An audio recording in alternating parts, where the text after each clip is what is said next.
Did you ever think you would make it? I feel I'm so close I could taste sweet victory. I know this life meant for me. Adam, what's your point? The future looks bright. My handshake is better than anything I ever saw. It's right here. You are a one-of-one? My son's right about I don't think I've ever said this before. Okay, gang, it feels like we haven't done a podcast for a while, but it was Saturday when we did the emergency podcast, and a lot has already happened since then. A lot has happened since then. There is feud going on between Tucker Carlson, President Trump, and a Republican faction, the different factions that they're debating each other and arguing on what's about to happen with Iran and Israel. The tension of that is not decreasing at all whatsoever. The current count, when you look at war, what's going on with Israel and Iran, numbers-wise, you have 224 reported dead, including military personnel and civilians in Iran from the Israeli attacks. Independent sources say it's as high as 406 killed, 654 wounded. And in Israel, you got 24 fatalities confirmed and 592 wounded, and a lot of thoughts and a lot of opinions, whether we're going to go into war, whether some are saying it's about to be World War III. Some are saying there's a deal being done. Last night at 1:13 a.m., President Trump tweeted something after Macron said it looks like President Trump is leaving G7 because there's going to be a peace deal getting done, and President Trump's like, no, not at all. So there's just a lot of commentary. We'll talk about all that stuff as well. Let me kind of go through some of the stories. We have a friend here with us, Ricardo Aguilar. He's here with us legally. He's very legal, just so you guys know. It's one of the favorites. Wait for me at the airport. He's been here many, many times, and he's back. We had a great meeting yesterday. Lots of friendly fire yesterday, but it was a great meeting. Couple updates on stories for us to cover. Apparently, 1 million illegal immigrants have self-deported. Wow. Can you imagine? They're like, look, I'm not dealing with this shit. Let's go back to Mexico. Hey, Ma, I'm on my way. 1 million, according to, I don't know if they talk like that, but I'm just saying 1 million left back to, according to New York Post. Didn't they all get a little money on the app? I don't know what happens, but they're back. Netanyahu speaks to the Iranian people saying, stand up for your vision, for your freedom. And then Iran civil war as Ayatollah Khamenei faces backlash from his own inner circle. Cracks at the top. Is Iran's inner circle trying to flee? There's videos of Iranians' inner circle leaving Iran. Where they're going, who knows? And the credibility of the story, who knows? But we'll definitely talk about it. Israel asks U.S. to join military campaign against Israel, but U.S. rejects the request. Trump defender Scott Jennings argues U.S. should bomb key Iranian nuclear sites, okay? And Scott Jennings is a player saying something like that, so we'll talk about that. Israel planned to assassinate Iran's Supreme Leader Khamenei, but Trump said no report, okay, that such thing happened. Then he got Trump's war with the media. House votes to cut $1.1 billion in corporation for public broadcasting funding. That is a scary thing there. Bill Maher sits down, Sean Penn sits down with Bill Maher, and he says, even if I got an invite to go to the White House, I wouldn't do it. And then immediately that triggers Bill Maher, because Bill Maher went and met with Trump. He says, oh, yeah, so you're not going to go meet with President Trump, but you're going to go meet with Fidel Castro and Hugo Chavez? Well, I feel like I got more done there. You just have to see that reaction. Good for Bill Maher for standing up there. And then a couple other stories here when it comes down to ICE and L.A. It's still going on. Newsom, couple commentary, what he's saying with No Kings protests.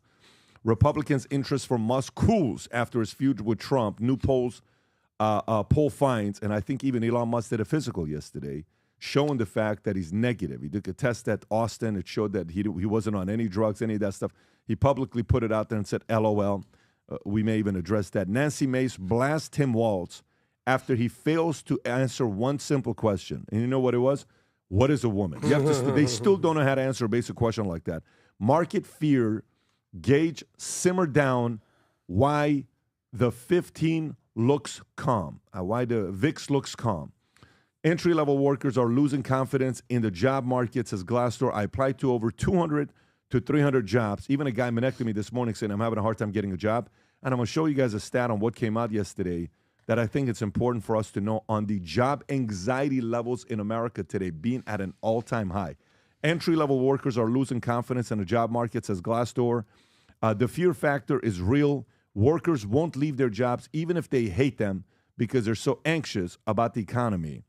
Here's how much owning a home in 2030 will cost on stagnant U.S. salaries. That's exciting. Dodger star controversial message on pride theme hat divided fans. This was Kershaw from L.A. He put something on his hat. You got to take a look at this. Brittany Griner breaks silence on footage of angry moment versus fever. She was asked by somebody from, was it Outkick or Barstool Sports, hey, what did you really say that they were kind of mumbling? We want to find out. Did you really call white trash? No. Would you like me to help show the videos to see what you say? I don't need to see the video. And so now she's denying that she said that. Look, I'm not trying to upset some of the people, whether it's a he or she. I'm just saying she denied, this person denied some of those claims. Macron will cover what happened there. Trump swipes at Tucker Carlson will cover. Netanyahu tells ABC he's not ruling out taking out Iran's supreme leader Ali Khamenei. And then there's a couple things going on right now saying, let's make Iran great again. Netanyahu urges dissidents to topple regime. And then a few other things here on the bottom. Apparently on TikTok, video came out showing the fact that they're paying guys $200 per day in LA to go protest again this No King protest, the anti-ICE. Jimmy Kimmel came out, was even out there. And I think even Logan Paul was out there. It's funny. I saw Logan Paul. Logan Paul was out there. Logan Paul was in LA protesting. Very interesting. No Newsom way. tells Trump's mental fitness that he's lost it. That's what Newsom said, and we got a couple other stories we'll definitely get into. Gang, for those of you guys that love business and you're super competitive, and I'm talking like a psycho competitor, you're somebody that wants to win at the highest level, and you know how challenging business is, that if you don't get your act right, somebody else is going to take your business away from you. This is when we're hosting our annual conference that's coming up here in September called the Vault Conference. We're expecting 12,000 people there, but one of the most exciting pieces of merch that guys wear who run, but you have to be bold to do this. Not for everybody. If you're a nice person, if you're sweet, if you're somebody that's always worried about what other people think, you walk on eggshells, this merch isn't for you. But if you're somebody that's tough, strong, you understand how hard business is, you understand that the real game of capitalism is super competitive, our official line of Business is War is back with some items here. Hats, straight up Business is War. You can get this one or the black one with white silver that says Business is War. On the bottom, it says Future Looks Bright. Rob, if you want to play the clip of this new merch that just got launched, go ahead, Rob.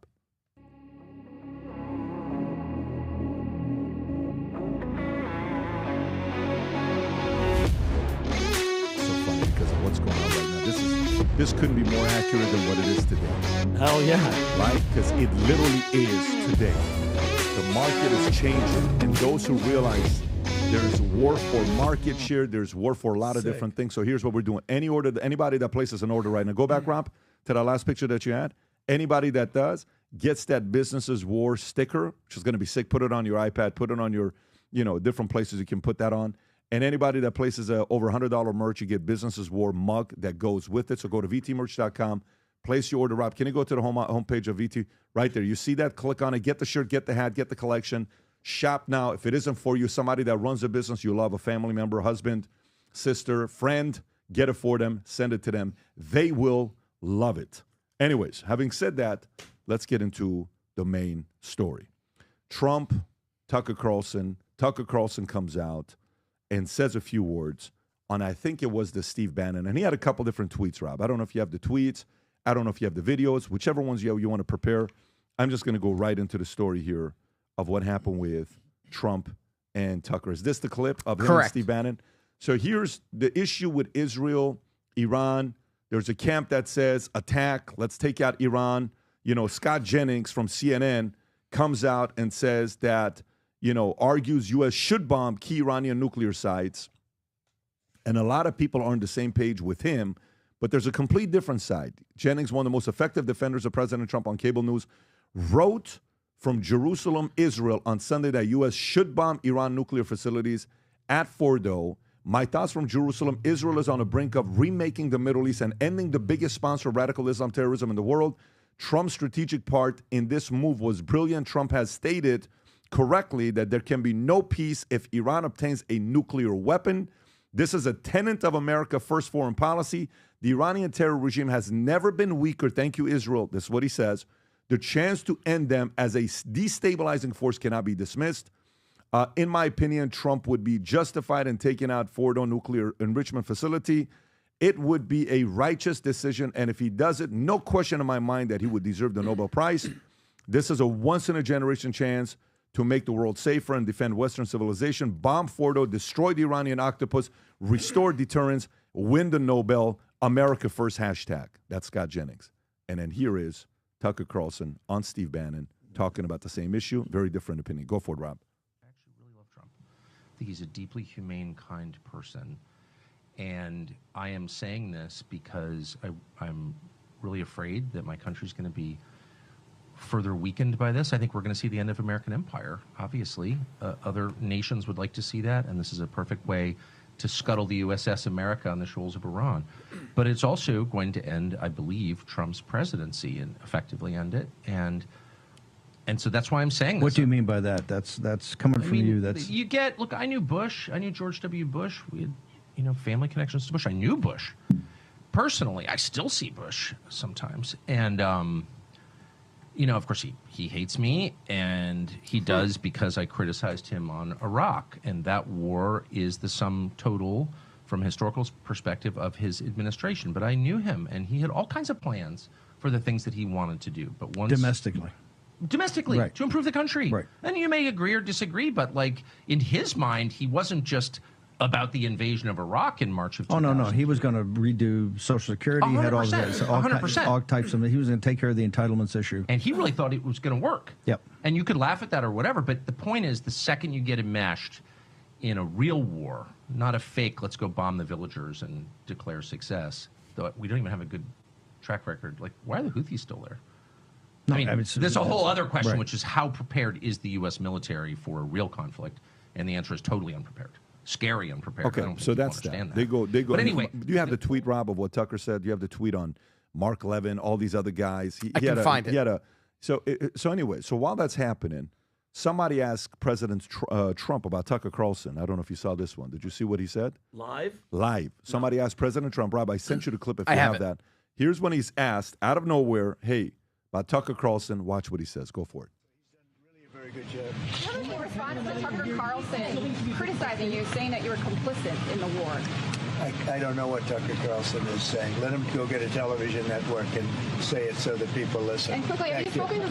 Well, damn. Vinny, thoughts on this entire exchange? On this exchange? I mean, not just this exchange. You have Scott Jennings, one camp that's saying attack, take him out. You got one camp saying no, don't do it. Where are you at with it? Just in a nutshell, Pat. I mean, listen, you got to tip your hat to Bibi Netanyahu just from the jump. Every single time this guy has asked for a war and wanted us to get involved, it has worked. Libya, Afghanistan, Iraq. Every time, if Trump is warning and we're sending airplanes and we're sending all this stuff, that guy wants it, that guy gets it, okay? And this whole situation, Pat, let's just be honest. Tucker has not shifted.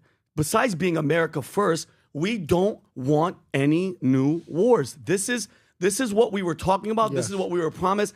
I don't want another war. Period. And I don't know how does it flip? And that's my question back to you guys. How do you go from no to peace treaty to this to absolutely no war, and then all of a sudden it flips? It's just a complete 180. And it's like I don't understand it. He was pro peace, and then Mike Waltz got caught in those rooms with the Israeli signal chat. Trump got pissed off at Bibi. He's like, "What the hell are you doing?" He goes overseas for those meetings. He doesn't even meet with Bibi. So there's beef. There was beef there. And then all of a sudden, now they have nuclear weapons. And if you saw Tulsi Gabbard in March, she said, the United States intelligence community continues to assess that Iran is not building a nuclear weapon, and Supreme Leader Khomeini has not authorized a nuclear weapon program that he suspended in 2003. Okay, by the way, and then Trump says she has no idea what she's talking about. So you mean to tell me the director of national intelligence isn't intelligent on this topic? And it's like, here's my thing, Pat. I've been getting a lot of messages from people from Iran and everything like that. I just hate the games that are being played, okay, especially with Bibi Netanyahu. If you want regime change, which I know he does, just say it. Stop with the nonsense about Iran trying to assassinate Donald Trump and trying to drag us into it, okay? You don't need to do all that shit. Just say you want it. There's 90 million people there. I got a message on Minnect this morning, Pat. I got to show you this. just really fast. There's a guy on Menek that's Iranian, and you know what his attitude is? He's like, "Listen, you guys are on. You guys are getting pulled into another war." He goes, "The Iranian people need change, but not through war, through their own will, through protests. That's how real, lasting change happens. Not other countries going in and saying this is what you need." Okay, and in regard to the nuclear stuff, Pat, this is my assessment is that every country has, because I know everybody's attitude is, well, why do they have nuclear facilities and all that stuff? Every country has nuclear energy. That's not the issue. It's transparency. That's why we have the IAEA. It's the International Atomic Energy Agency. Their job is to verify that nobody's building bombs, okay? Iran signed it. They go there. They check on their shit. Israel doesn't sign it. Israel's not involved in it. And as everybody always says, and Adam, you've said it before, Israel doesn't have nuclear weapons. Yes, they do. And you know why? Nobody can go in there and see what they're doing. I don't like the attitude. I don't like the flip-flop. I don't want, because everybody's going to say, Pat, well, we need to take them out. They're building a bomb. He's been saying it since 2012. I don't believe it. That's my point of view. Tom, that's thoughts? it. So there's a lot in there to unpack. I mean, we're seeing Netanyahu, we're seeing Scott Jennings, just seeing things. So let me start with Scott Jennings really, really quick. Scott Jennings is not out there like a Nikki Haley war hawk. Let's go fight. Let's just go dive in. What Jennings said, he used the word Trump can't miss. Let's not miss the opportunity to conclusively end the nuclear threat from Iran, and let's not miss the opportunity to remake the Middle East. If Trump did something supportive, he would be justified, is what Jennings said, and I think he should get the Peace Prize. That is a hell of a lot different from the war hawks that are out there saying, you know, there's just sheer bloodlust. Let's go, go, go, go, go. So I think the media is trying to make Jennings sound a little bit more war hawkish than he was there, especially because he talks about a quick action and then ending with the Peace Prize. Now, to Netanyahu, yeah, I mean, there haven't been, we can talk about inspectors throughout the Middle East, but, you know, there have not been inspectors that have successfully, you know, gone through Israel and, by the way, Arab countries who have their motives and they're trying to start trouble of their own, you know, have said, you know, hey, if you're going to inspect us, you got to inspect everybody.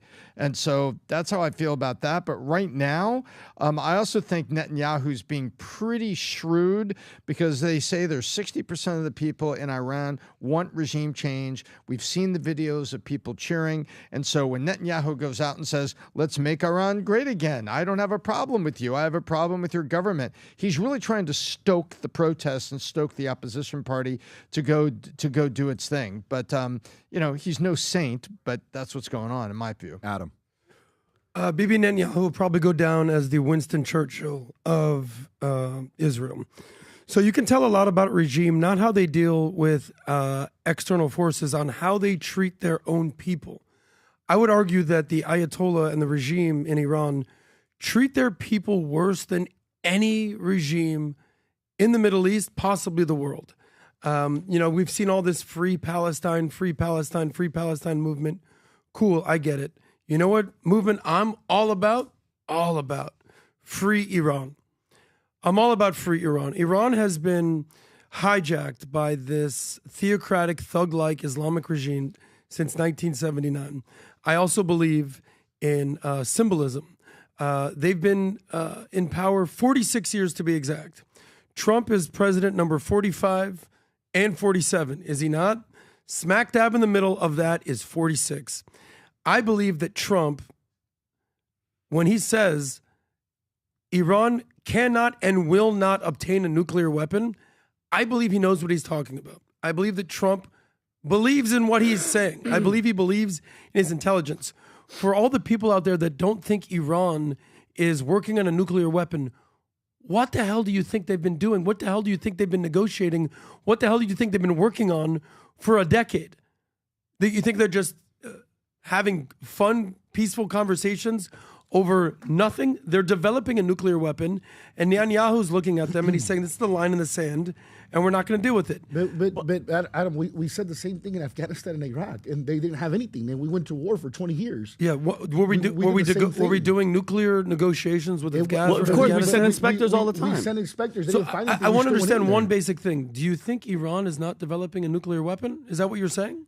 Adam, here's the thing. Let Ricky ask that. Do you think they're not developing a nuclear weapon? It's not about what we think. We can't start a war over a hunch. There's already a war going on. But we can't get involved in a war. America's not involved. I totally understand that. I understand, but when we're moving our fleet down there and we're getting our army ready for it, our military ready for it, we're showing signs of aggression. That's the way I'm looking at it. On top of that, when we voted Trump in, he said as of day one, we were going to stop the war with Russia and Ukraine. That didn't happen. And then as of day one, that we were going to have that the Palestine-Israel things solved. That didn't happen. Mm-hmm. On the complete opposite, now here we are 100-something days in. Now we're getting ready to fund another war, help them with another war. That's not what we signed up for. I totally understand and I totally appreciate why the American people are completely over funding foreign wars. I totally understand that. I'm with you. I don't want any American troops on the ground. But people have to understand there's nuance to this conversation. We don't have to have any American troops on the ground. If we want to live in reality, let's live in reality. Have American troops been in Gaza? 0. Have American troops taken out Hezbollah? 0. Have American troops been in Syria? Why is that any different in Iran? I hear you loud and clear. No American troops on the ground. No American lives lost. I'm with you. Israel has the ability to fight their own battles. Let's give a little credit to where credit due. They've taken out every single terrorist regime around them, and now they're about to knockout blow Iran. And America hasn't to do anything. So meanwhile, we've given Ukraine more money in the last 2 years than we've given Israel in their entire lifetime. We don't have to physically be there to support that. As a matter of fact, the people in France, just all of them at the Bay just said, hey, we're not going to be loading these weapons for them. In France, they're doing that right now. Well, French is a bunch of gay frogs. What do we worry about that? But Adam, but here's the thing. You're saying the intelligence, if the director of national intelligence, because you were saying, if Trump says it's there now, just in March, they said he's not doing anything that you guys are claiming that he's doing. 0. He's not going to try. He's not trying to make a bomb. Why the flip? What? So from March, April, May, June. Now all of a sudden, in 3 months, what they've been saying. This is the clip right here, Pat. They play, and then this is what he says about. Is this the both videos, Rob? Yes. Okay. The IC continues to assess that Iran is not building a nuclear weapon, and Supreme Leader Khamenei has not authorized the nuclear weapons program that he suspended in 2003.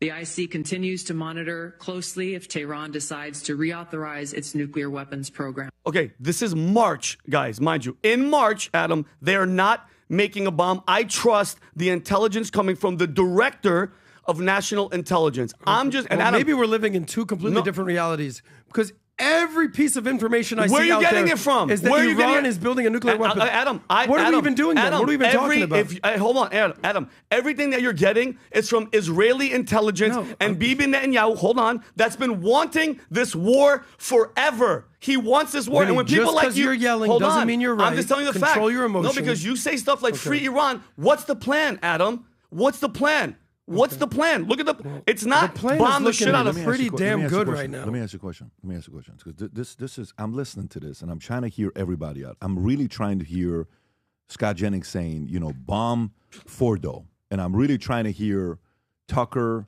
saying, hey, don't go. And do you have the Tucker tweet when he says about the Mark Levin and he's got all the names? Not this one. There's another one. Just go to his handle and you'll see it if you go a little bit lower, go a little bit lower, go a little bit lower, go a little bit lower. Let me see what that one is above it. Click show more, please.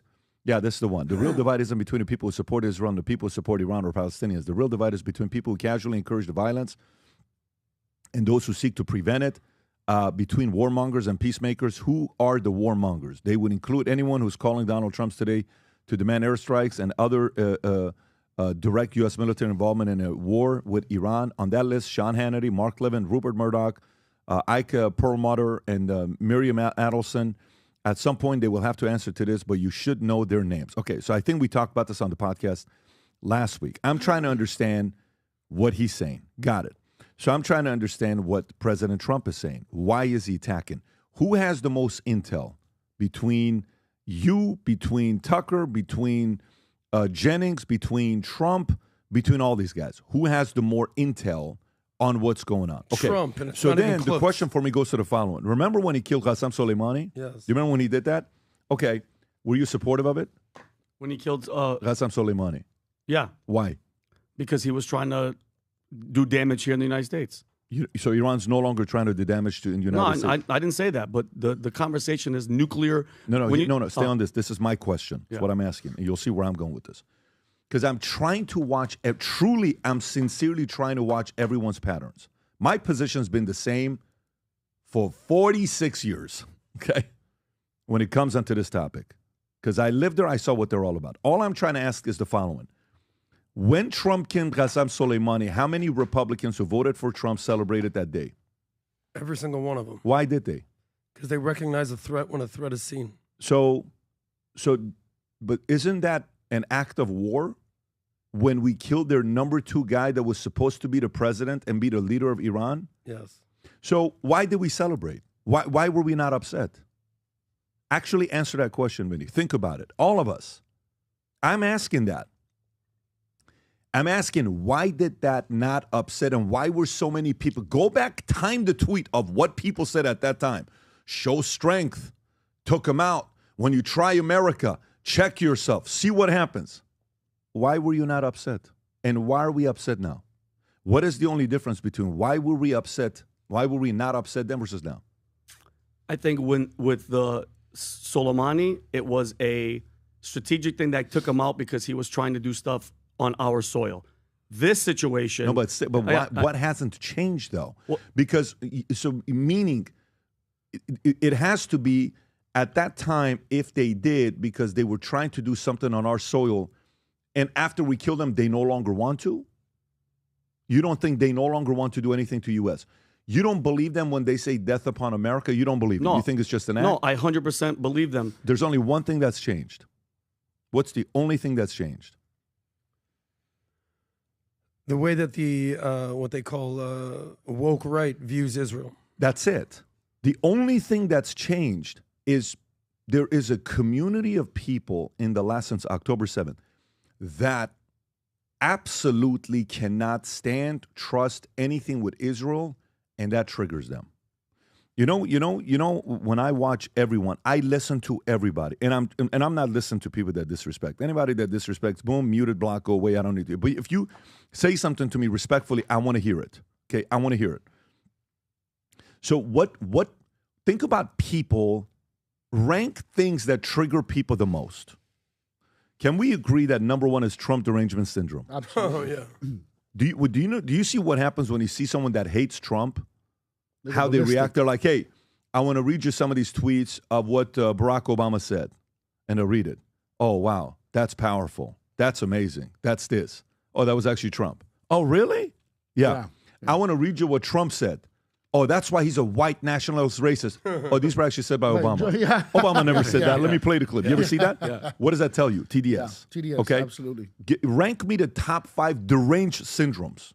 If number 1 is TDS, what's 2? Number 2 is Israel. I guarantee number 2 is Israel. 100%. And by the way, most of you are in one of the 2 camps.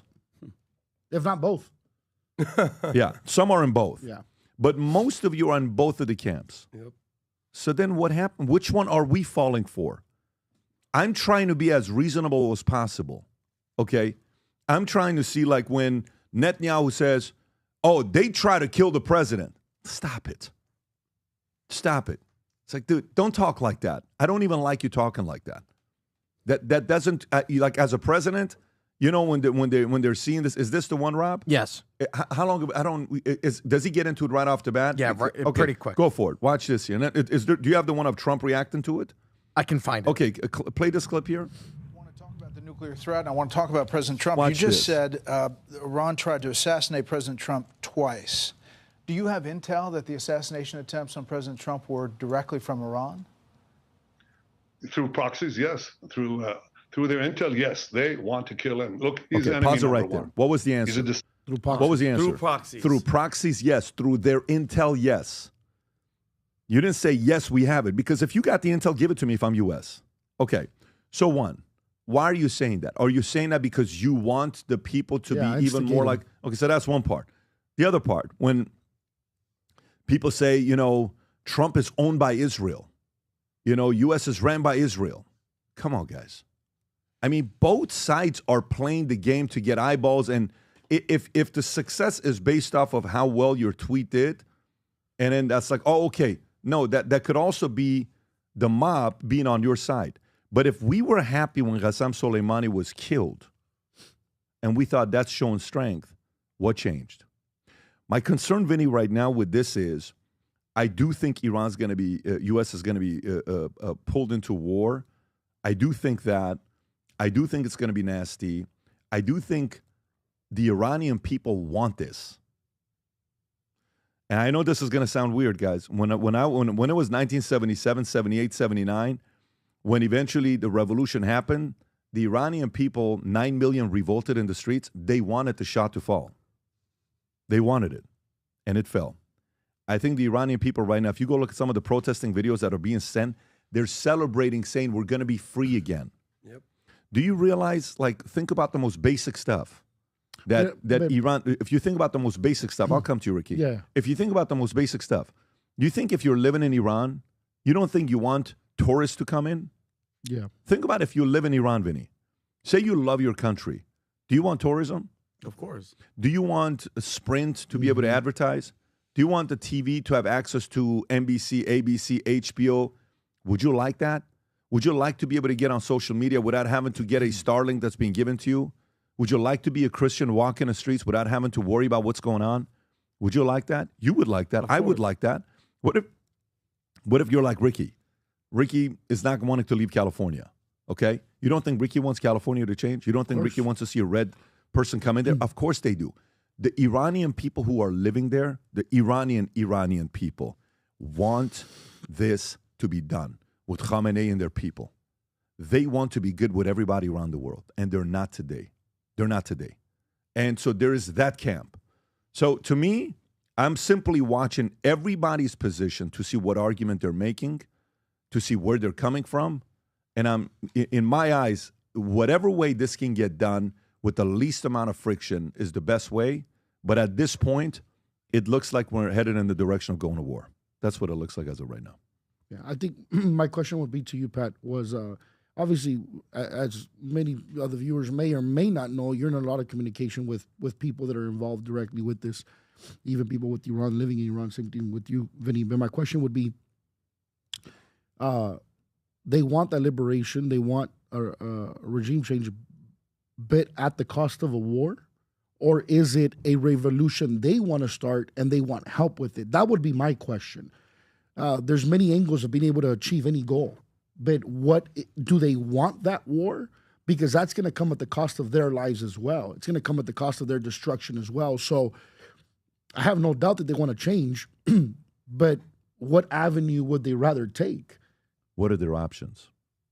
Well, for 46 years, they've tried every peaceful avenue. Well, they revolted. I remember you told me when you were living in Iran, there was a revolt because of what happened with the theater. They killed people. They made it seem like fire. Yeah, all of that. But at that point, that's because the U.S. CIA got involved.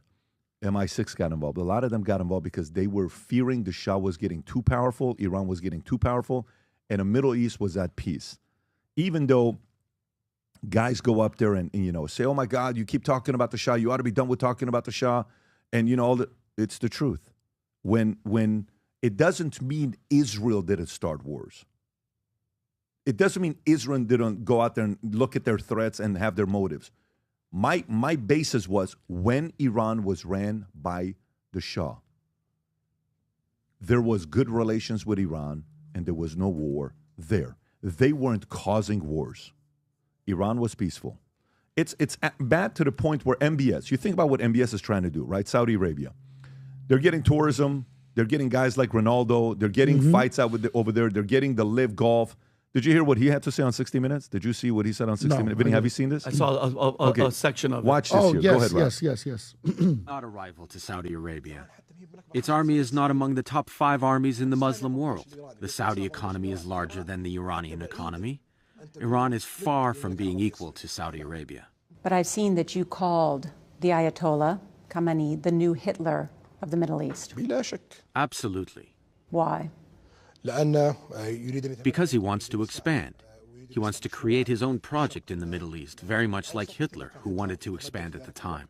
Many countries around the world and in Europe did not realize how dangerous Hitler was until what happened happened. I don't want to see the same events happening in the Middle East. Does Saudi Arabia need nuclear weapons to counter Iran? Saudi Arabia does not want to acquire any nuclear bomb.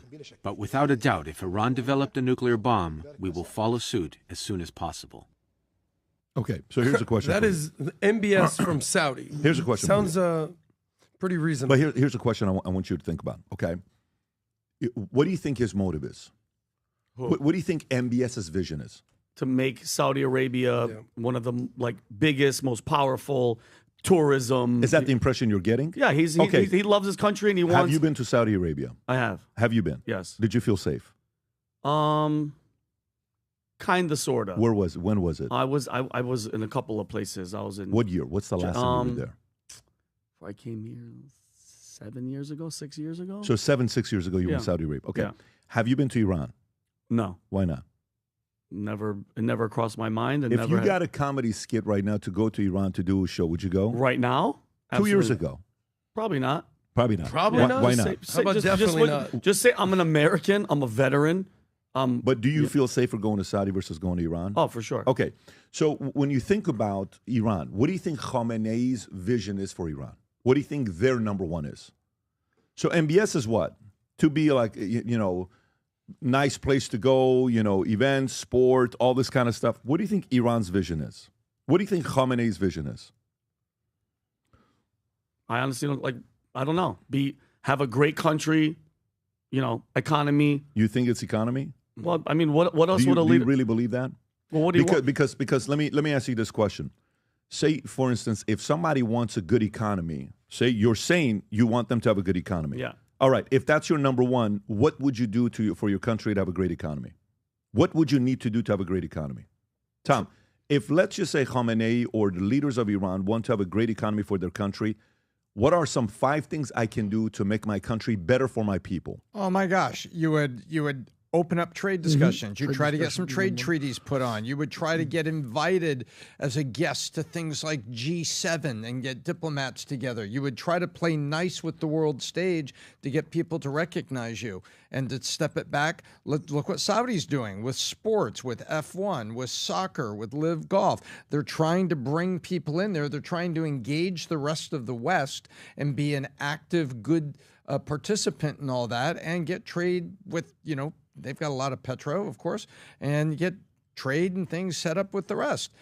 Iran doesn't look like it's doing any of that. So Tom, your impression of Iran is that's not what they're trying to do. That's not what they're trying to do. What do you think Iran's number one is? The current leaders of Iran, what do you think their number one is? I believe they're on a Islam-driven mission to destroy what they feel is their enemies. Do you believe that, Vinny, or no? Yeah. You do believe that? Yeah. What do you think and when it comes down to having relations with other countries to open up the economy and allow other companies to go there, what do you think that ranks for Iran? Right now? Period. Ever. They've never, in the last 46 years. How important do you think that is to them? I mean, I don't know. I don't follow their number 68. But you don't have to follow it to see motives, right? You don't have to follow it to see motives, because when we're commenting on things like this, if last night I had a meeting with all my insurance executives, top players. Meeting started at noon and it finished at midnight. Midnight, 12:30? Yeah, we finished at midnight, like that, okay? Mm-hmm. We're at the lounge till 12 o'clock last night. It was a room of a bunch of people that some get along, some don't get along. Some wanted to be there, some really didn't want to be there. Mm-hmm. It was a tough meeting that we had. Sure was. But you know what was the equal, what brings everybody together? It's one question. What is it? What's in it for me? Mm-hmm. What's going to happen for me? Pride? Some of the people are like, pride, hey, I built this company, I want to take it to the next level. For some people, it's what's in it for me. And what does what's in it for me do? It gets everybody to know, okay, you're going to make money, you're going to make money, you're going to make money? Okay, cool. All right, sounds good. Let's roll. I trust, right? With MBS, if you know his main motive is what? I want to open up the economy. I want tourists to come here. I want people to feel safe. I want all that stuff to be taking place. Rob, can you pull up the map of the Middle East? I want people to feel safe. He has to be thinking about what do I need to do to make this entire region safer. So a guy like you that's coming in is not even worried about it, right? Look at that. Saudi, Qatar, and who's right next to him? Iran. You see where Iran is right across from the water? Boom. So They don't want that. Iran doesn't want an open economy. Saudi doesn't get up and MBS doesn't get up and say death upon America. Screw the infidels. They should die. We should kill them. That's not how they negotiate. So, again, I'm not sitting here saying let's go to war. What I'm saying to you is the Middle East would probably be a better place if a different regime was running Iran. And if that was the case, we would be more at peace. It doesn't mean Israel's not going to change being, what's the word? Ambitious. It doesn't mean Israel's going to change being less ambitious and wanting to get their Mossad to lower all this. AIPAC's going to slow down. No, they're going to keep doing their agenda. None of that's going to slow down. But the common denominator here is everybody on the right was happy when Qasem Soleimani, oh my God, that's my leader. That's my president. He's shown strength. But now, no. Why? Because there's Israel derangement syndrome. And guess what? You either have TDS or you have IDS. We have one of the two. Here's my question. So how does this play out to help Iranian people? So they're gonna go in there. They're gonna bomb. They're telling everybody to get out of Tehran, where my mom and dad are from, where your whole family's, where you're from. What I want to know, kill all. They're already taking out the leadership, which is a great thing. Then you're gonna take out Khomeini. I'm just curious. What is the plan? What's the end goal? Your question is, what's the end goal? I love plans. By the way, and I'm not sitting here advocating for Iran or their leadership at all. I'm just curious. Israel is doing it. We're gonna get put into it. What is the end game? Now you take out Khomeini, you take out all the nuclear stuff. Okay, then what? Israel's gonna put somebody in, or are they gonna have elections? I don't know what that looks like. That's what I'm curious for. And again, not pro Iran or what's happening over there. I am just anti-United States as a veteran going to war. That's it. I'm simple. Let me respond to Vinny. I totally understand where you're coming from. More than you actually think. Because I think as an American, we look at what we've done over the last couple decades, getting involved in foreign wars, and there's a lot of Americans who are just like, I'm so over this. Afghanistan, Iraq, what we're going on out there. But just because you're over that, it's almost like we're playing scared now. Now we have $1 trillion military budget. Why are we spending so much money? To let our machinery and defense capabilities rust like we're the old Soviet Russian military? In my opinion, a lot of you guys are playing scared and don't recognize what's actually happening in front of your eyes. Not hypothetical, not playing scared. The Iranian regime is teetering and at any point might be eliminated. By the way, the Ayatollah Khamenei is 86 years old, going on to meet his martyr pretty soon. And Israel, this little country that could, has eliminated every terror threat around them. And they're probably looking at Iran and being like, we've taken out their air missile defense capabilities. We've just taken down their nuclear facilities, despite people thinking they don't have nuclear capabilities. And in Israel, to the point where Iran is now calling Qatar, Saudi, countries around the Middle East, basically saying, please help me. We need your help against Israel. This is the same regime that's talking tough, chanting kill, death to Israel, death to America, death to England, death to the infidels. So, in my opinion, I totally understand why you're frustrated. But if I could go and recreate everything we've done over the last 20 years, I wouldn't be in Afghanistan. I wouldn't be in Iraq. I wouldn't be in Libya. I wouldn't be in Syria. I wouldn't do any of this. I would stay laser focused on the massive problem in the Middle East, and that is the Islamic Republic of Iran, period. If Netanyahu had a blank check to do whatever he wanted to do in the Middle East with nobody stopping him, what do you think he would do? So, good question. I firmly believe that every leader that we're talking about is their country first. So I believe that Trump is America first. I know, I understand, but I believe that. I'll answer your question. My question really is not that. My question is, it's not just his people first. If he had the opportunity to do anything unstopped and unchecked with no balances, what do you think he would want to further the Israeli border? Do you think he would want to dominate other countries? What do you think if we just let him do whatever the hell he wanted to do? What do you think he would do? Okay, and I'll put this back to you because I want to know what you think he would do. I believe that Bibi is Israel first. I believe that Xi is China first. I believe that Putin is Russia first. I believe in a weird way that the Ayatollah is kind of Iran first, but more Islamic revolution first. So the argument that Israel wants to expand its borders and what? Govern 1 billion Muslim Arabs as if that's what they want to do is to me so far-fetched and nonsensical that it actually doesn't make any sense whatsoever. So let's go there for a second. I'm not sure what you're speculating. I'll let you answer this. It was just a sincere question. Okay, are we saying, because I've heard this argument, that the Israeli aggression and the Israeli expansionism is trying to take over the Middle East? To me, that's so stupid. Are you trying to tell me that Israel, the size of New Jersey, is trying to... Can we pull that map up one more time? Please. Well, are we trying to say that Israel, which is trying to defend itself, is trying to govern all of that? Vinny, to me, they can barely govern the people of Gaza and Palestine, much less Turkey, Iraq, Syria, Iran, Saudi, Qatar. You a basic question. Yeah, but do you remember? I'm trying to see where you're going. I think they just want to have their own borders and stay in peace and chill. But to assume that a small country can do damage, did we forget what Japan did to China? And went in there and take over China. Well, bro, they were throwing up babies and landing them on the bayonets of their rifles. I mean, to think that just because a country. Tell me your point. I just don't. I every time, and again, I am not. Just so you know, I am not an anti-Israel person. I am not any of that because I have a lot of friends, and I see both sides. I listen to Vinny. Vinny has his side. You have your side. But when I listen to Netanyahu, it just seems like he's always wanting to instigate some shit. It just seems that way to me. I could be wrong, but it seems that way to me.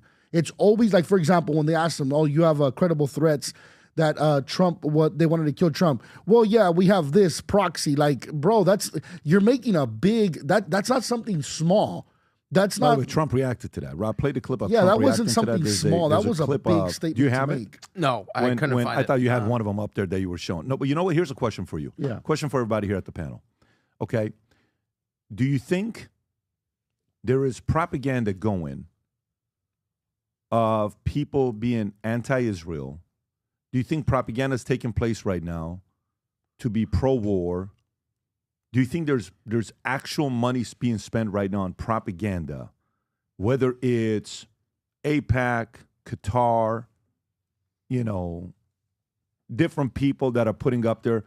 Do you think people are being paid to spew propaganda today? Yes. 1,000%. Do you think they are? Yeah. Okay. Everybody. Do you think so? Okay, so then let me ask you this question. Side. Do you think any of it has worked on you?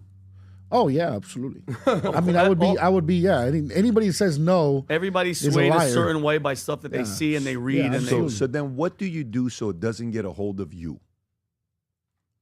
Facts. Facts don't care about if you are going for facts, actual facts, then you're going to get swayed either way. If you watch Fox, you're going to have this point of view. If you watch CNN, you're going to have this point of view. If you're just out there trying to get the truth, I think the truth stands on its own merit. You don't have to go, well, I'm kind of swayed. Show me the facts, and then I'll make a decision. Does that make sense? I don't think that's it. I don't think you don't think facts. No, because even facts can be, But a fact is the truth is the truth. No, it is, but it's not like if I give you data right now and I tell you, from even the other day, guy responds from 1941 to 77. How many people died in the Middle East because of wars? So what year? So it's very simple. Go to ChatGPT, Rob. Ask this question. From 41, when the Shah was president, to 77. Okay, till 77. This video I posted, retweeted because of Bill Ackman. Bill Ackman retweeted this video, something we talked about on the podcast a couple of days ago. It was posted on this other parody account, and it got 10 million views, but it also got a lot of hate and commentary on it. I can't believe you said this. I can't believe you said that. It's one of the videos. Rob, is that the one? I believe so. 9.1 million views. Yeah, so this one right here, right? Which is the not PBD account, but it's from our podcast. So the video is not an AI video, but it's a video from us. So go back to ChatGPT, Rob, and ask the question from 41 to 77, how many wars were started by Iran, Israel, and then ask the question, how many people died in the Middle East during that time? And what is 41 to 1977? How long is that, Vinny? 30 what? 30 to be exact. 36. So what we're going to do is we're going to measure 36 to 36. Pre-Shah, post-Shah. Okay. Okay? So Israel, wars and conflict wars, Israel was involved in. Arab-Israel war, war of independence. Death toll, 15 to 20,000. 6,000 Israelis, 9 to 15,000 as Arabs. Suez crisis. Israel, UK, France, 3,000 total. Egyptians, Israelis, British, French. The Six-Day War, 1967, 20,000 Arabs, 800 Israelis. The Yom Kippur War, 8 to 19,000 combined, 2,600, 2,000 Israelis. Iran did not start any major wars. None under Pahlavi. Iran was involved in some border skirmishes, but no declared wars. That's my point. I don't care what Israel does. Iran is my main point of common denominator here. Vinny, this is how many people they started wars with. Iran. Okay? 36 years. And by the way, all of these wars that Israel started, yes, they get credit for starting wars. Well, I wouldn't say started. Hang on a second. Attacks. Some attacks. But what I'm trying to say to you is, yes, some of them was instigated by Israel. Okay? But what do you see with Iran during that time? What does it unequivocally say? Iran did not start any major wars During this period. The only thing they did is what? Protect their border. Yep. That's how many years? That's when the Shah was under leadership. 36. Now, do me a favor. What's 36 plus 77? What's 36 plus 77? So you got 23, 2013, I think. 13. Okay.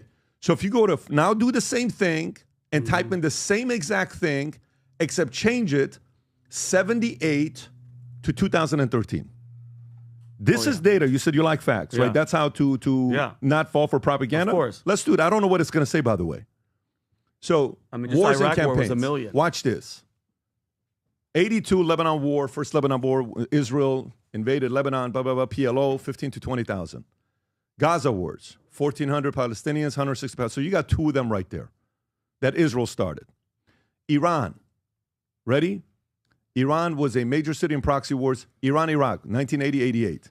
500,000 to 1 million. Support to Hezbollah. Okay? Then you got post-2003 Iran conflict. Death toll. What's the total count there? Go a little bit lower. What are you looking at there? Estimated death toll, 825 to 1.6 million. Who's the common denominator? Is it still, you're still going to, what is it? I thought like Iran is a peaceful regime. I never said. Vinny, but what I'm trying to say is if we know that the common denominator that gets people to shake and shiver is one country. It's only Israel. And I don't blame you. I get it like something like even when people have TDS, you know what I say? I get it because Trump is a little bit what? What's Trump? Chaotic. Is Trump cocky? Yeah. 100%. Is he super confident? Yes. Is he a guy that'll call your ass out nonstop? Yes. Does he give a shit whether your name is, you're an ally, you're this, you're that? He does that nonstop, right? Okay. Guess what? Does Israelis think a little bit highly of themselves? Yes. Do they think they're better than you? Yes. Do they sometimes give you the vibe that their shit don't stink? Yes or no? Yep. Yeah. Yes. And how do we feel about people like that? We don't like them. I never liked them when I was in high school, people like that. I didn't get along with people like that. I'm a 1.8 GPA guy in school. I'm a regular guy that came up in school. So I understand both deranged syndromes. But you said facts are facts. Those are facts for you. Pre-78, the Middle East was at peace for the most part. Post-chaos. What is the common denominator? The Hezbollahs, the Mullahs, Khomeini, Rafsanjani, all of those guys cause chaos. And they don't want to do business with you. They don't want to do business with capitalism and all these other guys. They don't. So this is the part when I say, has propaganda ever gotten a hold of you? Like, hey, I know for a fact these guys are Zionists funded by the XYZ. You guys know. By the way, to all the people that say we're funded by Zionists, how many sponsorships do you see we do? Tell me. Go ahead, I'll wait. How many NFT sponsorships did we do? You don't think we were offered millions of dollars? The other day, my sponsorship guy back in the days, who we moved on with, texted me. He said, Pat, I still tell people how much you hate sponsorship money. How much sponsorship money have we taken, Vinny? 0. Who controls us for us to be able to say what we want to say? Nobody. We say what we want when we want. We talk openly about it. Yep. So, you guys have Jewish money, Israeli money, Zionist money, whatever, Qatar money, Russian money. You never heard our names in any one of those things. None of it. You heard none of it. And by the way, I can't believe you're selling merch. I can't believe you're doing this. That's our way of saying, if you support what we do, it's our way of saying we don't want sponsorship money because we want to be able to talk openly. Does this mean eventually we'll do some sponsorship with some companies? Yes. But it's going to be stuff that we want. It's going to be stuff that we like. Stefano Ricci, we believe in the brand. I've been buying it for many years. I'm at their house, having dinner with their family. I spend the night. We have a relationship. We're there in Italy. There's something going on. There is a relationship. Because to me, it has to be a relationship that you're talking on something that you're using. But we're living in a time that propaganda is I'm getting the messages that I get. If I say something about Israeli people, you know what they'll say? They'll send me about, watch this, do this, watch that, watch this. You're this. And they'll say stuff like, oh, this is MLM, insurance MLM, this. That's what they'll say. But do you know if I say anything about Iran and Islam and Muslim, what do I get? Death threats. Do you know how many death threats I got about my family and my kids in the last week? That's the difference in the character. That's the difference in their character on how it is. And I'm by the way, you ain't never going to win me over there because I watch behavior. Your behavior is death threats, tells you what you're all about. The other behavior is you want to hurt my business. Both of them are hurting, but one's to kill you, the other one's to kill your business. I have a problem with both, but guess what?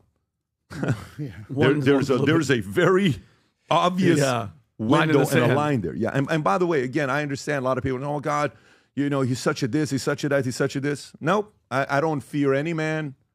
I don't care if you're Scientology, Christian, Muslim, Islam, 7-day, what. I'll talk to anybody and I'll break bread with you and I'll enjoy it, no matter what time of the day it is. We have God on our sides. Every day when we're walking, I don't let fear get a hold of me. The man upstairs made such major miracles happen in the world since day one. I rely on that. That's where my confidence comes from. So all those messages doesn't do anything to me. But we're at a point right now that we have to, all of us, ask ourselves, what propaganda has gotten a hold of you? Which one? Which one got a hold of you? And none of us want to tell the truth. Yeah. But it's getting a hold of all of us. And we have to kind of step back and say, whoa, mom and dad get a divorce. Each family side is selling me propaganda. Your dad is really this, right? Your mom is really this, right? I'm like, look, we're going to find out in 20 years who's right. 20 years later, we found out who was right. My dad's family did a lot when my parents got divorced when I was 6. So Pat, just really fast, I know we want to move on to another story. So what would be the best case scenario, meaning we go in with Israel, we attack, we kill the leadership. How would we, I'm genuinely curious, how would it look? Because if you take them all out, then what happens? Does somebody else take Khomeini's? Now you're talking, Vinny. Yeah, there we go. And that's my concern. Yeah. That's the problem. That he gets replaced with another one like him. We don't have somebody right now. Yeah. Reza Pahlavi, nice man, the prince. Now, we've had him on 2 times. Yep. He told me straight up he doesn't want to go back. And now you want to go back? What do you want to do? Yeah. So I don't think he's going to go back. Do I think he can play a role like a, what do you call it, a advisor, something like that? Yes. But somebody needs to be vocal. I got the weirdest call Saturday morning. It's so funny, like all this stuff is going on. On Father's Day, my dad gives me the weirdest gift. What's that? One of my dad's biggest fear was when we came here, what was going to happen with my mother, if my mother was going to take me back to Iran. Do you know on Father's Day, my dad gives me my Iranian passport? What? He had that? He gifts me my Iranian passport. Wow. Yeah, from 1986. This is me. Wow. Crazy, right? That's crazy. Did you know he had it? Yeah. No, I had no clue. That's crazy. He's never told me this. Wow. And he somehow got a hold of this passport just so I could never go back to Iran. Because I needed this to go back to Iran. He got this just so I couldn't go to Iran. And then I joined the army. He wanted me to get the hell out of LA. Wow, Gabriel. Crazy, right? When you hear these stories. But to me, my concern there is, Vinny, there isn't anybody we can get behind. Like at least in America, when shit hit the fan, Trump. Okay, great. Mm-hmm. There's somebody. Yep. Okay, great. There's Milei. Yeah. Okay, great. There's Bukele. There's an alternative. Okay, great. There's no alternative right now. Who is it? Yeah. Sucks. This is a sweet man right here. Yep. Is he a strong enough man to go up against them? I don't know. Because the job of the person to be able to do that is going to take brass. You have to understand games, deception, Fear- wars. your fear of you have your to life. understand all of that stuff, and you still got to want to do it. It's a big job. It's not a small job. So I want to give you the last word, and then we'll go to the next story. Yeah, I don't understand, and you would know better than me. I don't understand why people are saying, well, if we do regime change, who's going to be next? If we do regime change, who's going to be next? Why don't we worry about that when we change the regime? Because I'm very convinced of one thing. That's not how it works. Hold on. Let me tell you how it does work. Because you saw what happened in Syria. They took down Assad. Now you have an ex-ISIS leader running the country. He's dressed up in a suit. They put lipstick on a pig. Who put him there? Meeting with Trump, meeting with MBS. He's doing a pretty good job, apparently. Now, when you do regime change, I'm pretty sure we changed Hitler to a democratic leader. That worked out okay. I'm pretty sure that we changed Imperial Japan into a democratic leader. That worked out okay. So I know we don't know who the next leader of Iran will be, but here's what I can freaking guarantee you. Can't be worse than what MBS called you said this the last two Ayatollah podcasts. Hitler. I hear you. But- I got you. Okay. I know what you're saying. Do you think there's That's anybody not how worse than the this works. Ayatollah? I'm not you're talking to the wrong guy here, bro. So which one is it, though? No, but you need somebody to rally behind. That's it. Okay. You need somebody to give the freaking rally cry. You would know better than me. The rally cry is freedom. No, it Adam. is. No, you're right. It is. But someone needs to sell that. Okay, well, you're telling me there's not one Iranian person that they respect and they let can me lead ask you them? Let me ask Is you that what question. we're saying Let me here? ask you a question. When Argentina was going through the mess of being a freaking socialistic country, and at one point being known as what? The Paris of whatever. Buenos Aires was known as a Paris of, what did South it call America, South America, yes. right? What happened? What caused us to be interested in Argentina? What, Eva Perón singing Crimea River? No, whatever it's she was called singing? Afuera, Afuera, Afuera. Oh, that was Milei. 75 years later. Bukele. But the point is, you need a vocal leader. You need somebody that's selling it, that's going out there campaigning, sitting in front of media, telling what's going on. Who is that person? How do we not know that person in Iran right now? Well, because they can't speak up in Iran because they'd be probably hung from with a Musk noose. just gave him Starlink. Okay. But that's not even a point. It's not even a point. Even with that, somebody. You tell me, who's the leader? If I don't know, that's the problem. But they don't know. But that's a you problem, not a me problem. Adam, you just kill no, I get what you're saying. Are you trying to tell me that? No, that's not what I'm saying to I've you. met so many Persian This has nothing leaders, to do. entrepreneurs, Yeah. smart people. Oh yeah, they're going to take over people that- Iran, Adam. They're not maybe supposed from to the lead outside. country. Excuse me for a second. You would know better than me. Where did the Ayatollah? Where was he living when he was implanted in 1979? Thank you. Was he not in I Paris? thank you for saying Did they not that. bring him in? I appreciate you for saying that. I'm so glad you said that. I'm so glad you said that. You know what happened in the streets of Iran? Do you know in the streets of Iran, he would send cassette tapes in. And the guy that I had on the podcast that was the founder of IRGC with Khomeini, he was the one that would record the tape. He's the first voice in the cassette tapes. Gotcha. The guy that was sitting here. He's introducing Khomeini, edifying Khomeini. The tapes would come to Iran, and you know what people are doing all day, every day for months at a time? Because back in the days, it would take a while to do. They're recording tapes and say, pass it out. They're recording tapes, pass it out. Recording tapes, pass it out. Millions. You know how long it takes to dub tapes back in the days? Because it was only 2. Boom, 45 minutes, go. Boom. So you have hundreds of those machines in a place, and they're just going like this, go. Going like this, go. How long does that take? How long does that take? Years. And every time he would give the speech, boom, propaganda. But there was a vocal leader who was in France that was screaming and saying, the Shah's taking all your money. If I come back to Iran, I'll give you free rice, I'll give you free electricity, I'll give you free home. He was full of shit. But he said all that stuff because he was a vocal leader. The Iranian people are like sitting there saying, watching all these people become rich in Iran. They're like, yeah, maybe that's going to happen. That guy right there. Mohsen Sazeh, he was the voice of that tape. So yes, you're right. There needs to be a voice.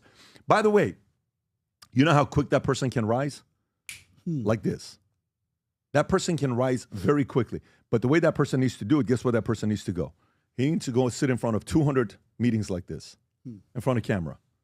You just heard MBS. He said what? He gave his position. Here's how he feels about Iran. Oh, shit, I didn't know he was going to be that strong about it. He called Ayatollah Hitler. But at least... That's MBS saying this. And guess what? Who's doing Do that? you believe him or not? Someone from Iran needs to be doing that. They don't have that leader. Can I make a friendly suggestion? Sure, of and course. come at me? Either Reza Pahlavi is the guy, or move the flip on and nominate someone else. Because if you're trying to rally around a leader, either you're the guy or you're not the guy. A lot of people agree with You're the guy or you're not the guy. A lot of people agree Because the with you. Ayatollah, when he came in 1979, he said, I'm the guy. and everyone said, okay, let's rally around this guy. Either the Shah's son needs to step the flip up and be the guy, A lot of people or feel go nominate someone else and rally around him. Well, guess what? Enough's enough. Because you don't want to have Israel be the person that puts your next leader in charge. I got you. Pick your leader, and Israel do your dirty work. Let's go to the next story. Because guess what? We tried for an hour, folks. I know we disappointed you. We were not able to solve the world. I think we were. I thought we almost had it, I but think we we're a failed little bit closer. again. We failed again. Maybe one of these days we'll figure this stuff out, but who knows? Till then, we're going to keep talking freely and seeing what direction we can go with this. All right. So Can't next talk thing here. freely in Iran. I know that. Can you run a poll, Rob? Run a poll, say how many of you guys would like to see us do a case study of sending Adam to Iran for a week? And, maybe he goes as a street team. 95% are going to say yeah. 95. It's just a poll. I mean, if the poll Why is don't we send really Vinny, who above is Iranian? No, I'm a Syrian. 90%, I'm a Syrian. Would you like Isn't your to mom see from Iran? Adam go to Still a Iran? Syrian. And I don't know if you ran the poll yet or not, It's Rob. running right now. He'll need a how many disguise. people vote. When the Supreme Leader, a.k.a. Adolf Hitler, is running Iran, I have no interest. How do we disguise Go to Adam? this next story. Let's I'm gonna send go to Ricky this next back to Gotta put a Mexico. couple Newsom, toupees on his with back. all the riots in L.A., all the riots going on in L.A., we got Ricky here. The reason why I got Ricky is because Ricky is as qualified to speak on this as possible, and I'll tell you why in a minute, why I actually want to hear Ricky's perspective. The riots in L.A. have been a mess. No Kings, whatever riots across the country that they did, which will probably go down as the dumbest campaign ever in a history of trying to do community organizers to go across the country to disrupt. It's the dumbest campaign ever, the most embarrassing campaign ever ran by the left or the right. Hundreds of millions of dollars of somebody's money was wasted. But here's Gavin Newsom, okay, talking about the president and how he feels the president is doing. Go for it, Rob. Handle. Because the other night, he came out and said that when you guys spoke, he warned you that if you didn't get things under control, he was going to bring in troops. Stone cold liar. Look at this guy, bro. Stone cold liar. He made that up. Like he makes up so many other things. He never said that. Oh, my God. And he also seemed to make up this idea that the National Guard did a great job last night when they weren't here. They weren't even deployed, and he claimed victory. He's lost it. He hasn't lost a step. And I saw him trip on the steps today. I mean, this is serious. He is not the same person that I dealt with just 4 years ago. And he's incapable now of even a train of thought. He's making things up, and he's putting people's lives at risk. And he's got a band of people that are complicit in this. And that's what's so damn alarming. Oh, God, look at those Okay, guys. so not Vinny, Ricky, your thoughts on the LA riots, on Newsom, the common stuff that he's saying, and we'll come back to this here, but I want to first hear Ricky's thoughts. Go ahead, Ricky. First of all, let me make two full disclosures. Number one, I don't speak on behalf of all the Hispanic community because I always see those comments, oh, you don't speak on my behalf. I'm not speaking on your behalf. I'm not speaking on your behalf. That's number one. Number two, there is a portion of this that is emotional for me, and I'll explain why. I mean, I'm not gonna. I can't sit here and not tell you that I don't have an emotional factor to this. Let me explain why. My parents came here. My mom was 6 years old when she came to this country. My grandmother had already had 5 kids. My grandmother came over here. She was 6 months pregnant with my tia Teresa. My tia Teresa was born in San Francisco. She jumped the border pregnant, and they lived in San Francisco. So my mom was here, a beautiful little redhead girl when she was 6 years old. My dad came here when he was 18 years old. When my mom's side of the family, they worked in the fields, picked grapes, you name it, all of it. My uncles were mayordomos. My mom picked grapes. She did the field work, all of that, because we live in Bakersfield in the San Joaquin Valley. And my dad and his family and his brothers ended up in the restaurant business. So my dad was a dishwasher. My dad was a waiter. My dad never did the fields, but he did do that part. And all his brothers did the exact same thing. They ended up moving on to become entrepreneurs, owned restaurants that came out on Time Magazine. my dad and my uncle's side of the family became very successful entrepreneurs. So there is an emotional side to this. And I would be lying if I didn't say that. However, one thing that we also have to understand is that no matter what way you look at it, the law is the law. And you could say, oh, sellout, coconut. I've already heard all this other bullshit. I've already heard all of it. And I've been called all of it. But I will tell you that a lot of people also agree with that. For example, I know that a lot of the protests are being funded and they're out there burning cars, waving the Mexican flag. It's wild to me that you come to a country that we broke into, let's call it for what it is, even though it's emotional to me. I come from illegal immigrant parents. I have illegal immigrant family members to this day. And that you're demanding something as if you're entitled to it. And you're waving the Mexican flag in America and saying, oh, F ICE. I was having a conversation with somebody on Instagram the other day. We were going back and forth. I said, if let's say right now with all your stupid ass little signs, if we sent you to Congress and you represented all the Hispanic community, how would we end up? If everything was on your shoulders with your FIs, stolen land, this used to be Mexico, is that what you're going to go tell all these congressmen? If amnesty was on your shoulders, is that the route that you're going to take? And that's the irritating part, I think, for a lot of us. I understand, for example, 1986, which that's how my grandfather became legal here, and my uncles and my mom did, was because Ronald Reagan gave amnesty. And here's my emotional part. That a lot of people won't agree with on the right, okay? But I'm going to speak I'm just going to be very honest. When we vote, for example, when Trump, by the way, just to make one thing clear, I do not regret it. I do not regret it. I don't like everything that Trump does, but I don't regret it. I'd much rather have a Trump than a Kamala. When Trump said, hey, this is the people we're going after, we were being told that there was people eating cats and dogs in apartments in Denver, Colorado, and the Tren de Agua, and this and that. That's what we were being told.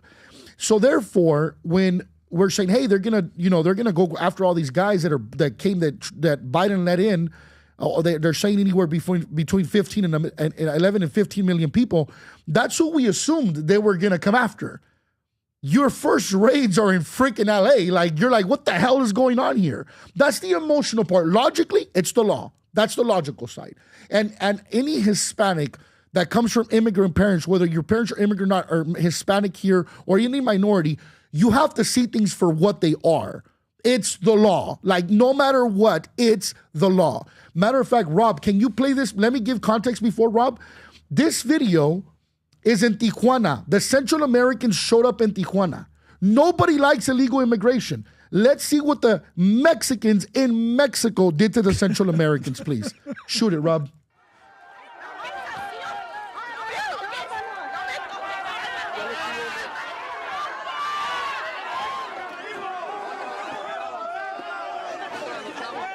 What's this, Ricky? This is in Tijuana when a Central American caravan came to Tijuana.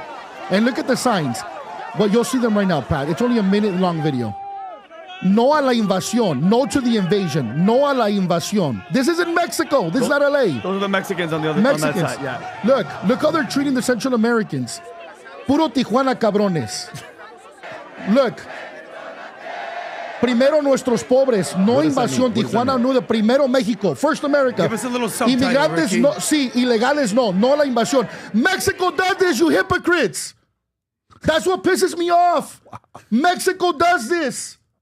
You want to make, racist, fascist. If you don't support the cause, then you're implicit. Silence is implicit. What about this shit? What about this? No country likes illegal immigration. There's no racism involved. There's no fascism involved, whether we like it or not. And if Trump and if ICE were to pick up, I would be personally affected in a very, very, very, very, very close manner to me. But the law are the law. This president, and by the way, Nobody said anything when Barack Obama deported 3 million people. Oh, and I love this. Oh, he did due process. No, he didn't. In 1996, Bill Clinton signed a bill that allowed expedited exportations. He used it, Bush used it, Obama used it, Biden used it, and so did Trump. There's no due process. 75% of the people that Barack Obama deported were deported immediately using the expedited deportation. But it's so crazy that you say these facts to Mexicans, to Hispanics. Oh, no, because now no Mexican used to know what the word due process was, Pat. Now all the Mexicans know due process. They're all lawyers now. They're all lawyers now. They're all lawyers. All of them are lawyers. Due process, Barack Obama did it. You know what Mexicans remind me of? It's like when you're with that boyfriend that beats you up, but at the end he tells you he loves you, he'll never do it again. That's how they are with the Democrats. By the way, what happened last year when they were questioning the lady that was responsible for the 300 for the kids, the immigrant kids? They couldn't track 300,000 immigrant kids in 1 year. Where was the protest for that shit? Zero. They're our kids. 30% of women coming up to the border from Central America, our women, are getting raped on the way up. Because what happens in Mexico, and let's call it for what it is, and you can get all emotional stupid about it. Here's the reality behind things. Mexico is corrupt. So when you go and do some shit like that, and you say, okay, well, there's two choices. You're either going to go to jail, and I'm going to deport your ass back to El Salvador, Nicaragua, Honduras, Colombia, Peru, Chile, or this is what your option is. 30% of the women coming up to the southern border are being raped. Our people are dying in those deserts. And then there's the argument of, I love this one. Oh, then who's going to mow your lawns? Who's going to do the construction? Who's going to pick the grapes? So you're okay with our people being exploited then? They're getting paid minimum wage. My grandmother worked in the fields. My mom worked in the fields. My grandpa, my uncles. They would tell them, either you work longer and you don't get paid overtime, or we're going to call immigration. Our people have been threatened by this for years. For years. I grew up in the heart of it. Cesar Chavez, my grandma and my grandpa and my mom worked in the fields when Cesar Chavez was there. Like, you don't tell me. I'm sitting there. I went to go have lunch. My grandma made sopitos for me the other day. I was there in Lamont, California, Woods Edition off of DeGiorgio. And I'm talking to my grandma. I went because I wanted to go learn. I'm like, what am I missing here? I said, Grandma, tell me. My grandma's been here since my mom was born in 1969. She got here in 1975. She remembers all of it. And I said, Grandma, how do you feel about these posters? Ay, qué pendejos. Why would you do that? You're making us look bad. Wow. She says, you got to love this country. Oh, my God. But it's all the new woke pendejos. It's not... You know what? I feel bad because I know, because people like my grandparents and my uncles, they're sitting there like, bro, you're making this worse for us. Why are you doing that? But I understand to a certain point it's organized chaos. They're paying people to do this, right? But I think that's the annoying part of Hispanic. You're burning down the city. But like, for example, I'll tell you, and it's so funny to hear people like in other states that were not raised in California or not live in California, don't understand how this works. Because in California, this is the state that everybody came to first. Now you have Mexicans in Utah, Nebraska, Ohio, Pennsylvania. Shout out to Sal Rodriguez, one of my guys in Pennsylvania. He owns a bunch of business over there. Comes from immigrant parents. We were not in those states originally. In the 60s and 70s, we landed in California. It's insane to me. And they really think they're making a difference. But again, emotionally, Pat, I want amnesty. Emotionally. But I also understand how the American people can say no. And I can't get mad at that. There's got to be a part of you as a minority that's here illegally say, hey, listen, I was watching this video of the Venezuelan lady. She made such a great point. She says, why do you blame Trump for everything? How come you don't blame the presidents of the countries we're fleeing? How come you don't blame Maduro, Chavez? How come you don't blame the president of El Salvador before Bukele? How come it's all Trump's fault? You do realize we didn't want to come here. The only reason we left is because we're fleeing tyranny. We're fleeing communism. We're fleeing corruption. We didn't want to come here. Why do you come and protest a president that's taking... And then the lady says, this Venezuelan, oh my God, I'm getting the chills. She says, I wish that our president in Venezuela, Maduro and Chavez, would take care of us the way American president takes care of his people. I wish I wouldn't have to be here. I don't want to be away from my land. It's the hypocrisy. But again, it's the leftist hypocrisy. But I will tell you again, emotionally, if hey, and we talked about this last night, Pat, when we were having dinner. Yep. Hey, you've been here for 10 years or more. You got to pay a hefty fine. You got to do this, this, and this. I would ask for IRCA of 2025, the way it happened in 1986, is to give amnesty to the people that have been here for 10, 15, 20 years, that have paid their taxes, that have not committed a crime. Let them stay. I know that's emotional. You heard what he said. You said what Trump said about farmers, right? Yes, he put farmers. Can you pull that up, Rob? It was farmers, hotel workers, and construction workers to let them stay. I want to say it was those three. Yes. Is that so? Okay, our great farmers, people in the hotel leisure business, have been stating that our very aggressive policy on immigration is taking very good long-time workers away from them, with those jobs being almost impossible to replace. In many cases, it was the criminals allowed into our country by the very stupid Biden open border policy are applying for those jobs. This is not good. We must protect our farmers, but get the criminals out of the U.S. Changes are coming. So it's interesting. What this means is he's paying attention. And you know who else is paying attention? Rob, go to the New York Post story. The fact that 1 million illegal immigrants self-deported themselves. Vinny just showed it to me right before the podcast. Watch this, guys. Okay? 1 million. By themselves. By themselves. Nearly 1 million illegal immigrants have self-deported. Can you get rid of that Victoria's Secret? Yeah, so I don't know why that's you there. Can keep that. It knows what sites you go to. Yeah, Rob, if you scroll enough a little shopping bit, for stuff like that, buddy. Like, seriously, it's a little embarrassing. But go back up to the top. It's back up again. Is that your car? There you go. Nearly 1 million illegal immigrants have self-deported under Trump, which has led to higher wages. Go a little bit lower.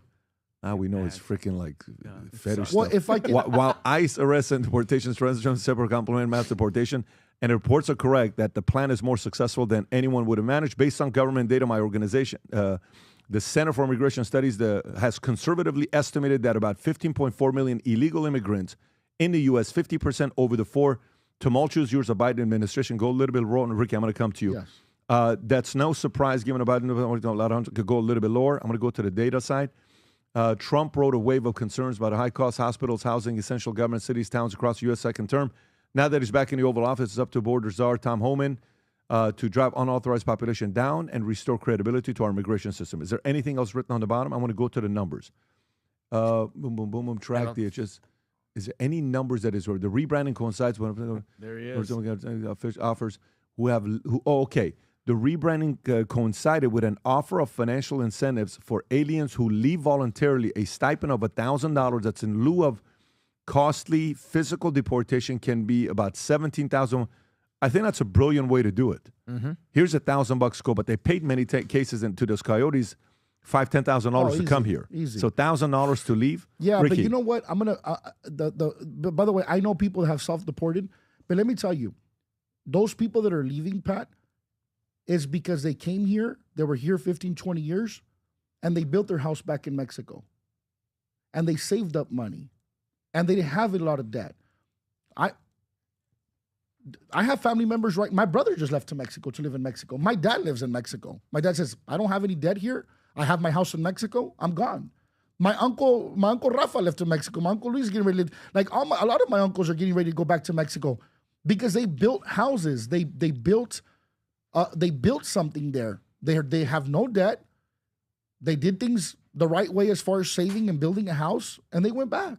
So self-deportation is not, to them, some of them are like, hey, look, we've already been here X amount of time. We made our money. We saved up. We built our house in Mexico. Let's go home.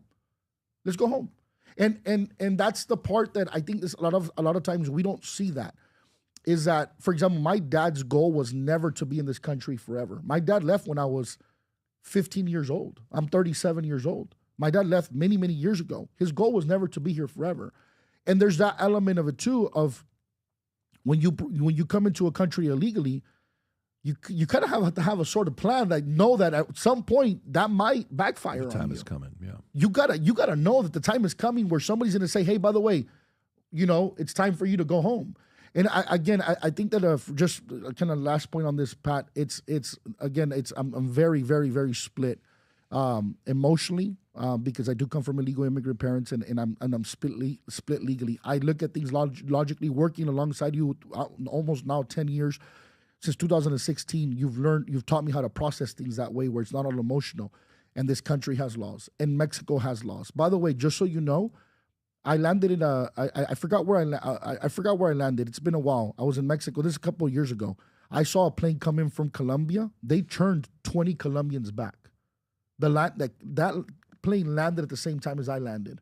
They sent them back. Mexico has extremely strict immigration laws, and they do not like foreigners that don't come in the country legally. It's but nobody tells you this because this is why I said you have a very unique perspective on this topic. By the way, one financial whiz cited by the Wall Street Journal calculated a decline in immigrant population by 773,000 in the first 4 months. WAPO claims 1 million foreign-born workers have exited the workforce since March. The Post framed this as a sign of weakening labor supply, yet the paper also notes average hourly wages accelerated, rising 0.4% over the last month to $36.24 in May as earnings continue to beat inflation and a boost to worker spending power. Very interesting number right there. Tom, your thoughts on this? Because you see what WAPO's trying to spin it as, right? Hey, low-wage workers are leaving. What are we going to do? Tom, your thoughts? Yeah, so there's a dark side of a couple business segments in the United States. And one is agriculture, and one is a cousin of agriculture, which is livestock agriculture in the slaughterhouses. And you have people that are working without proper protections. I grew up in California. I know the split opinion on Cesar Chavez, but I also know that he was out there getting a lot of awareness on these people that were working unprotected in the fields around pesticides and with the things that were happening out there to them. And so what do I see here? I see the math that they're saying. Okay, there's a lower supply of workers, so now people have to raise the wage a little bit to attract the workers they need. Okay, that's just basic economics. I see it, and I think so that math problem is correct. That is what's happening. And there are people that are saying, hey, it's getting a little too hot. It's getting a little too difficult here. I'm going to take the app. I can get my $1,000 on the app because remember they rebuilt the Biden app. They've kind of flipped it over, correct? Yes. And you can get the opposite now. Yeah, the opposite. So you say I have the app. I'm self-identifying, and take my $1,000 and I'm going home. Okay. So But they're not even doing it for the money. Just knowing my people, Pat. They're not. Yeah, doing no, it it's not for $1,000. Yeah, you can't get home for $1,000. Are you saying you can buy Mexican for money? Like what kind of is that what you're insinuating? No. I knew it. No, not at all. I knew it. Not at all. But I think you got to look back unfair to Reagan like and the proper sensitive amnesty issue. programs. And when I say a proper amnesty program, a law-abiding citizen that has been here forever, I believe there should be a path to cure the status. Yeah. He said, so what have you done? Well, I've been working here. I've been working there. I've been doing this. Because you also have to remember something. You know, a lot of these people are working on fake Social Security numbers with the complicit, participation of the companies who know those people are probably not going to see Social Security. Because at some point in time, they audit and flip it. And so I believe in long-term amnesty, but I also believe that we had a near-term invasion that was ridiculous. So now they don't deserve Social Securities now? No, is that what he's saying? No, what I'm saying is if you use a fake Social Security number and they audit and sweep the system later and says, so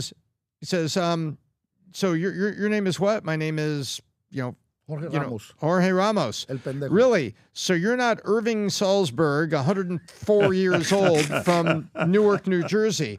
Okay, well, because that's who the Social Security number is, and they turn it off. Yeah. No, the audit turns it off. So guess what? That person was staying quasi in the system, and the money was going in until they audited it and they shut it down. Yeah. Where did that person's FICA go out of their paycheck? I don't know. You know what I like about the president? Let me tell you what I like about the president.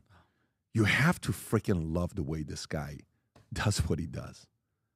Do you realize this is like a 180 that quickly because he listens to the people and says, okay, great. All right. Our great farmers and people of hotel leisure business have been stating that our very aggressive policy. He's not saying Our perfect policy, No, it's our very very aggressive policy on immigration is taking very good long-time workers away from them. Like, he took a shot at himself. Mm-hmm. That, you know what I'm saying? But he's like, hey, people are saying, all right, cool, here's what we got to be doing. Change. Hey, go up.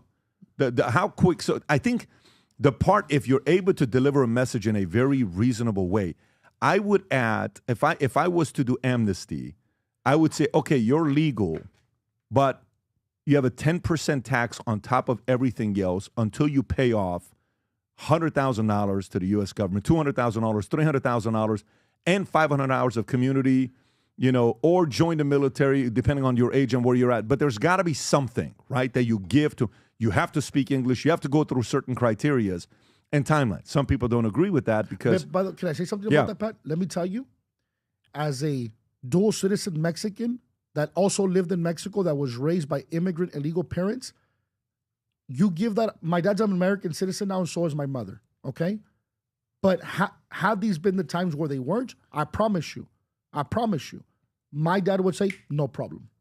You want me to pay back $100,000? I believe you. I promise you. I believe you. My uncles would do it. You know why? Grandparents would do it. You know why? It's so funny you're saying this. So when I was interviewing Tommy Robinson, he says, he says, I wish our invasion was by Mexicans in UK. Mm-hmm. He says, because what do Mexicans do? Work. They work. We work. He says the difference between the invasion that we have in UK is entitlement. Those who come there, 41% of them don't contribute to the economy. Right. Comparable to the average of 24.7%. But when Mexicans come here, what did they do the next week? They're working. We work. They're working. My grandmother gave birth to my tia Teresa.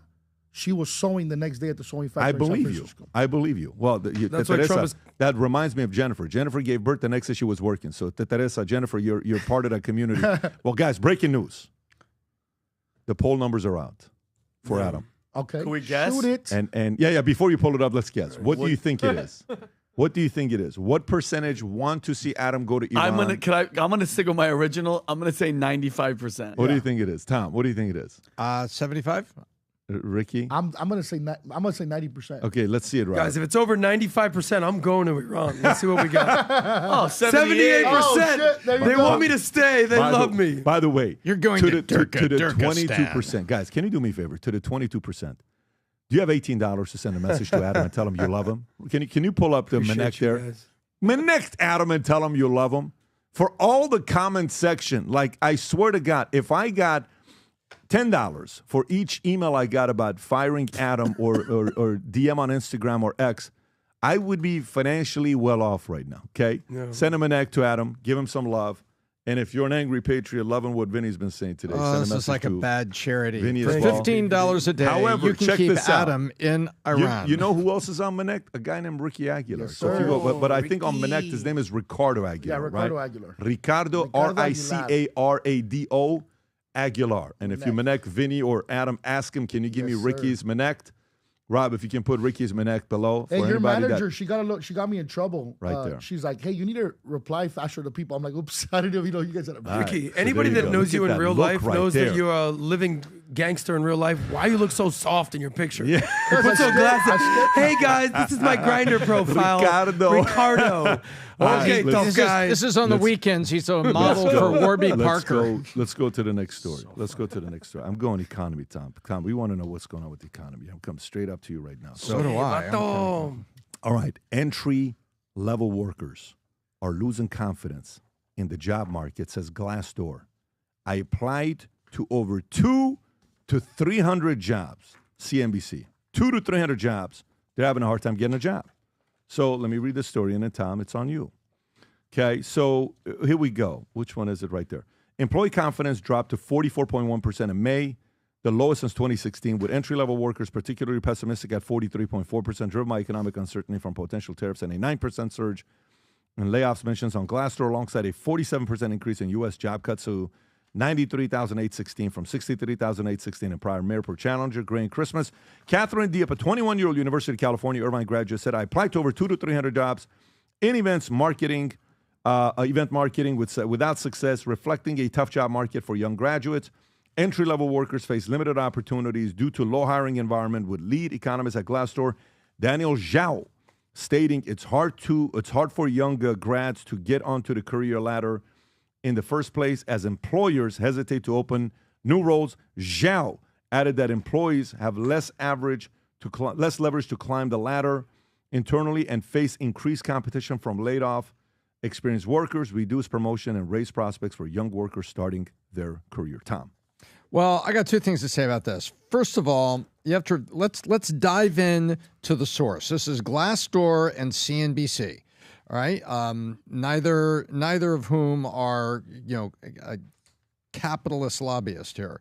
So they're not talking about the unemployment rate. They're talking about the feeling pessimistic. Okay, so unemployment's sitting right now at like 4.1 to 4.4, depending on the sector you look at. I think nationally we're 4.2. And people are saying entry-level workers having a tough time finding their first job. Okay, both of those things can be true. You're having a tough time finding your first job, and you're also, it's a 4.1, 4.2% unemployment rate. So it's not like everybody's, out of work and there are no jobs. It's just no jobs. And what's very interesting, what I've been looking at, and I looked at this over the last month, I've been off and on diving into this. And guess what? People that get degrees that point to nothing are having a tough time finding a job. I have a degree in art history, and I'm having a tough time finding a job. Wow, what a surprise, right?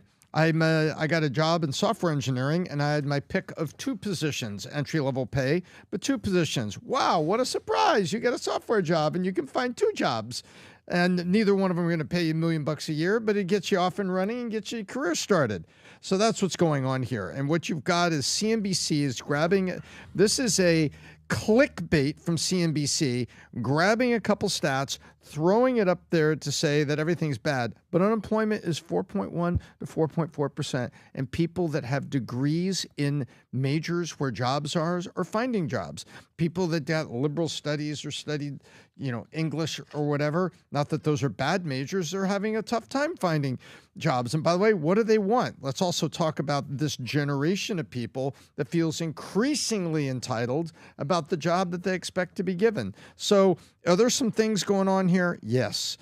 Is it dark and gloomy? No. Is it really hard to find a job? Yes. Do you think maybe having internships and doing other things would help you out? Yes. And by the way, here's what I got to say about that. Can you do this? Go on ChatGPT and type in the following word. Is job anxiety at an all-time high? Just type in, is job anxiety at an all-time high?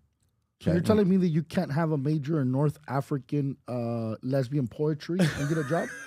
If there's some lesbians in North Africa that want to have you read to them and you can get over there, maybe you could be their buddy. Consumer expectation of jobless is at a 10-year high. March 2025, 66% of U.S. consumers expected unemployment to rise in the year ahead, high since 2015. But look at the second one.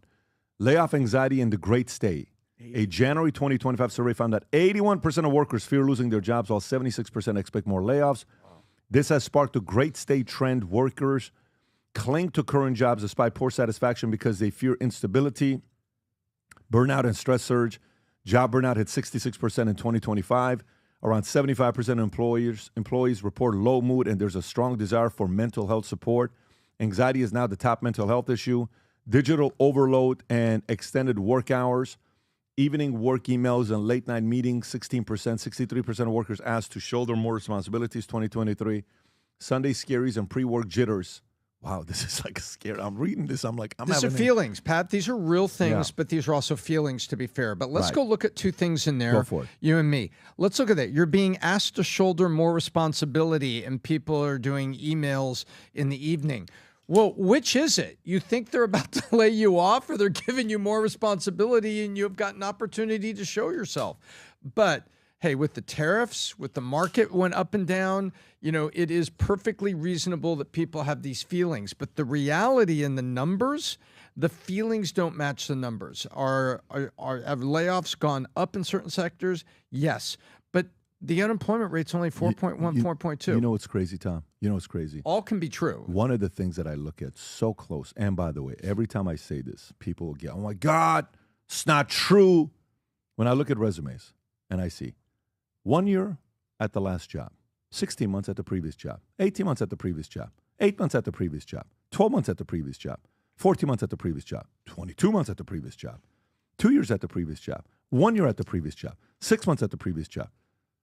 I mean, I'm not hiring you for a 6-month job, okay? Right. And if you remember during COVID, there was a podcast. I'd love for us to find it, where the podcast was about, you know, if you can leave your job right now and get a different, I don't care what it is, leave and get another raise and get another raise and get another raise.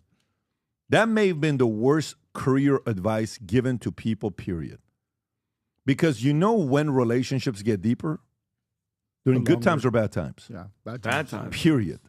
Marriage. When you go through some things, you that's stick right. it out. That's right. Our relationship, you know, marriage, business partnership. Yesterday's meeting, Ricky. Yes, sir. How would you rate that meeting, 0 to 10 in intensity? It was intensity of 15. Yeah, and it was a straight up, but how great of a meeting was it? It was phenomenal. It was the best meeting. We needed it so bad. We had needed it so bad. It was necessary pressure. So intense, but quality and truth. How crazy is the announcement going to be on July 1st? It's going to be sick. I'm excited for it. Yeah, it's going to be wild. We're fired up. Me and Eric are talking about it on the way to the hotel yesterday. We're super excited for it. It was a great meeting, but you know what it was?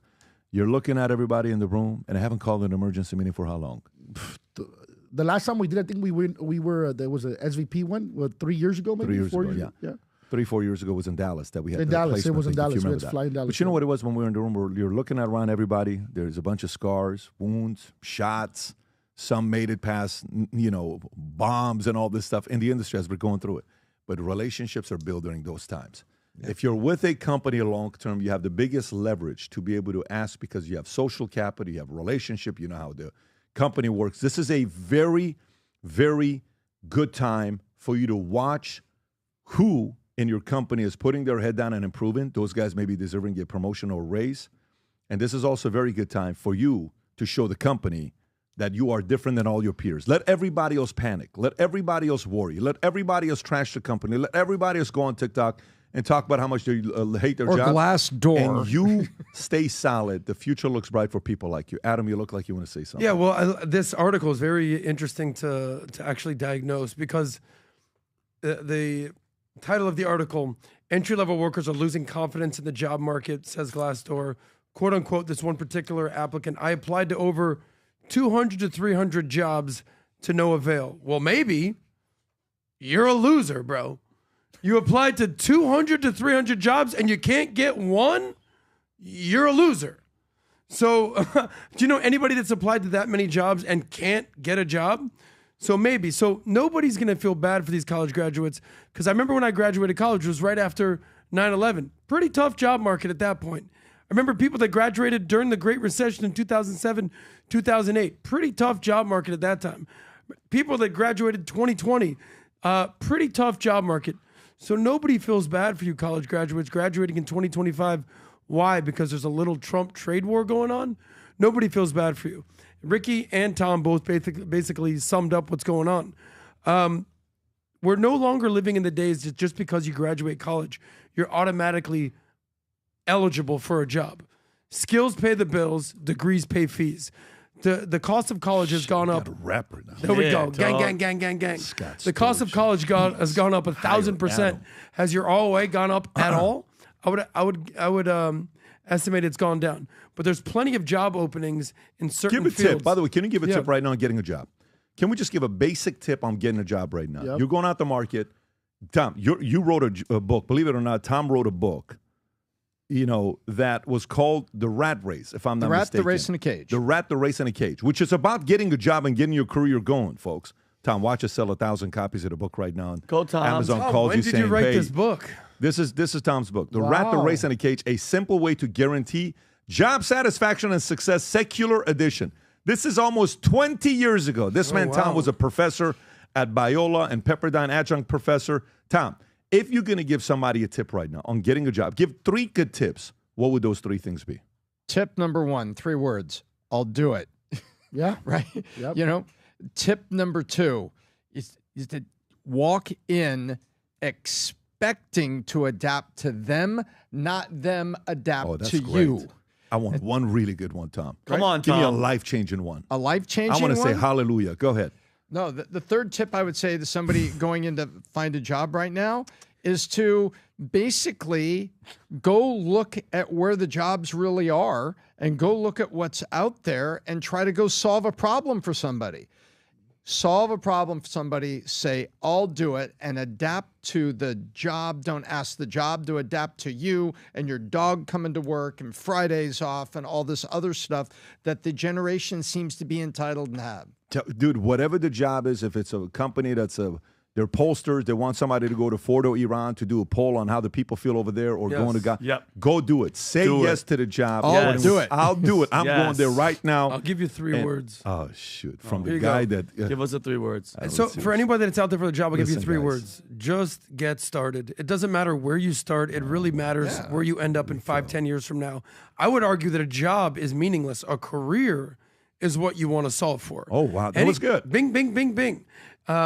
A job is just a starting point. Okay. Nobody here is I still like working at the same job they started at when they graduated college, when they had that amazing 1.8 GPA, or when you were telling jokes, or when you were doing vatos locos in Mexico, chingadas, or when you were living in Canada, Tom. We all have different career paths. So just where you start does not mean where you'll end up. Get started, get experience, Not a 5-minute work tip. in the office, and I'm gonna ask have a Rob. mentor. I'm going to ask Rob. And Rob, there you go. Rob, for you. Yes. Job market, okay? How much is your job anxiety right now? It's still pretty high, Patty. No, I'm being serious. It's difficult because job confidence, 100%. Job stability in this industry, it's tough. 50%? For your job right now? Yes. Okay. So tell me, what tip would you give to somebody who is looking at succeeding in their jobs? Because you've now been with us how many years? 4 years. 4 years. What tips would you give to people? Outwork, outlast, out-strategize. I mean, that was simple. We're very aligned on those 3 things. Well, I've learned from a good leader. Yeah, we are on the same page. Notice how Rob left out improve. No, I mean, I understand what he's saying. And we just made a big investment last week, and we had Dale Carnegie come and talk to us about how to win friends and influence people all day. The real Dale Carnegie, he came in.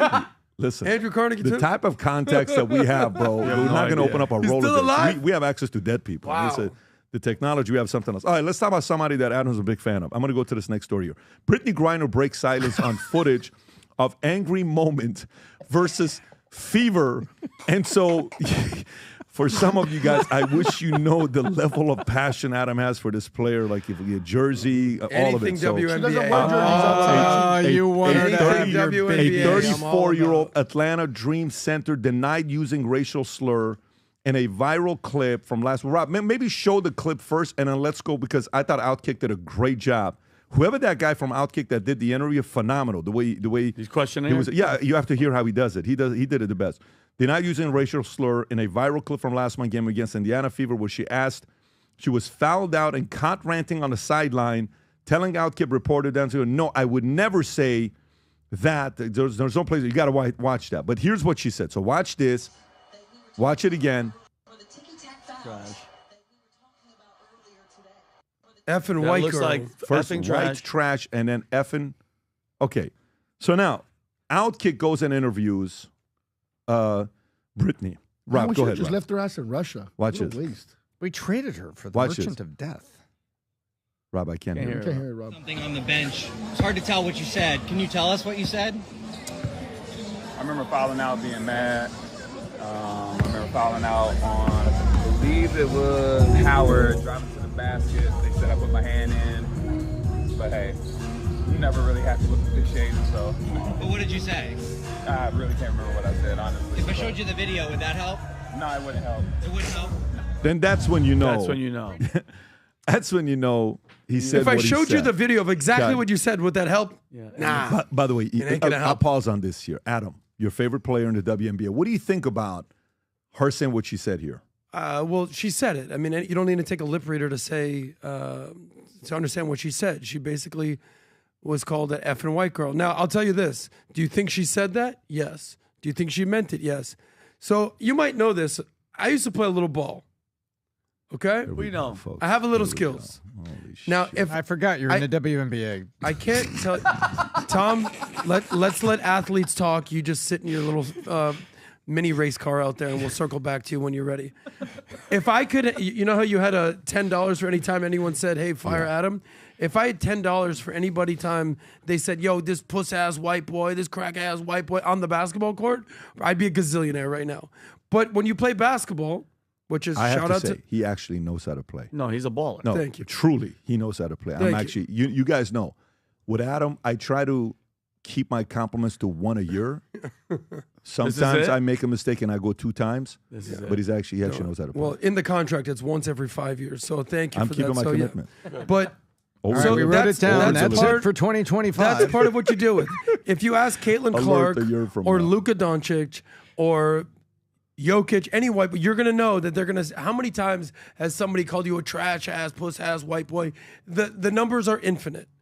Now, that's fair. It kind of goes with the territory, but reverse racism is still racism. So Brittany Griner, this apparently a woman, is now out loud on camera, not owning up to the fact that she said what everybody says a million times, and we all know it. So, by the way, you know what's crazy? So check this out with Caitlin Clark. She's injured for 2 weeks. She leaves. Viewership drops 55%. Yes, I saw that. 55%. From 1.81 million to 0.85 million, right? The moment she came back, viewership went back to the same. Immediate viewership went back to the same. I think she had like a sick game, I wanna Caitlin say. Clark effect, back in full fever. Liberty draws 2.2 million viewers. Do you know how crazy that is? By the way, just so you know, 2.2 million viewers. In the NBA championship, it's 6 to 8 million views a game. This is a She's regular getting season. a third of it. In the first Regular half, season. regular season. In the first half, she got 25 points in the first half. Wow. She played lights out. Okay. She played like she ended up with 32 points. 25 points first half. And on the other side, you watch these videos with Angel Reese. She's literally throwing the ball off the backboard. Like, honestly, she must. There's a part of me that wants to compliment her. I take a lot of shots at Angel Reese. I don't want you to think the only thing I do is take shots at her. Ooh. I don't think anyone in the NBA has the level of faith that Angel Reese has, because she goes in and she just throws the ball up. She doesn't even care where She it doesn't goes. know where it's going. But the level of faith to believe that the ball's going to go in, I don't think anybody in the do you know WNBA something has. about her You understand game, what I'm by the way? saying? Yeah. I mean, she goes in and it's like, and it just goes like this. And I just watch it. doesn't It's a care. moment of faith. I have an emotional connection with God when I watch her play because, you tell me you believe in God like Angel Reese does. Yeah. I don't know a lot of people that have her level of faith. You mean the Michael Jordan Rob, can of you? That's the Jimmy O'Neal. WNBA? Rob, can you just show highlights of her? Dude, she's 6'3". Yeah. Can we? my gosh. At this point There's in a, the game, there's it a is highlight what- of Angel Reese laying it up. It's like just 50 times. she No, does it. you have to realize there is. That's Free the one. points? Missing the free point? No, You see that it's a one? layup. No, Is this it? Is this it? Let's see. No, that's Temper's Flare. No, not Rob. Temper's Fly. It's Temper's Flare. It's seriously you watching her. Angel Reese layup. Huh? It's Angel Reese. Angel Reese misses. so Just type many in shots. misses. Angel Reese Yeah, misses. That's her Okay. twerking. Yeah, it's She's very good at that. Okay. She's very good at that. So if you see it, video, see if we got one. I mean, it's. I think that might be it, Rob. Watch this. Go ahead. Look at this. Not a care in the world. Look at this. The Michael Jordan. Jordan. No. No, but Jo- you what? tell me. Michael you have Jordan. that kind of faith? I don't Jordan. have that kind of faith. One more. What is this? I don't have that Jordan. kind of faith. Hold on. Wasn't that double dribble? Someone. What is I this, the don't have that Harlem kind of Trans faith. Trotters? So look, I am at a point right now where I'm wondering, okay, Adam's birthday's not coming up for another 8 months. But I'm thinking about for Adam buying a courtside ticket to Caitlin Clark's game. Season. You know what game I wouldn't Save mind that going money, to? You know PBD. what game I wouldn't mind going to? When they face each other. Oh. Do you know why? Because there's one thing I love about sports. That's Very missing. honest. Animosity. Yes. Yeah. Animosity. We had Ron Artest on a podcast, Men of World Peace, last week. Yeah. Here's the funniest part, Rob. Can you pull up the funniest part? We're doing a podcast, Vinny. This is so funny. It's me, Adam, and Meta. And we're sitting there, and there's a moment where we're watching the Malice at the Palace, okay? And he's saying, he's like, it wasn't even that tough of a foul. Him foul. Yeah, he says, dude, it wasn't that, and I don't know why he got upset, because a foul was a regular foul, okay? And we're going through it, and while I'm showing him this, Rob, do you remember this? Did you have the transcript to find it? You'll Yep, find I'm finding You it showed right it to him And from I a said- different angle from and the I first said, time you ever saw. Rob finds a clip. So we show it, and he goes like this. Oh, shit, that's a flagrant. Right here. Watch this. Oh, this it? Watch this, his reaction. Not a soft Watch it. foul. Let me be. It's not, but it's not a flagrant 2 or flagrant 1 foul. Did they call a flagrant 1 on that or no? That was it could have been a flagrant, but or could that's a flagrant. Okay, that's a flagrant. That was now I can see why I've been. He's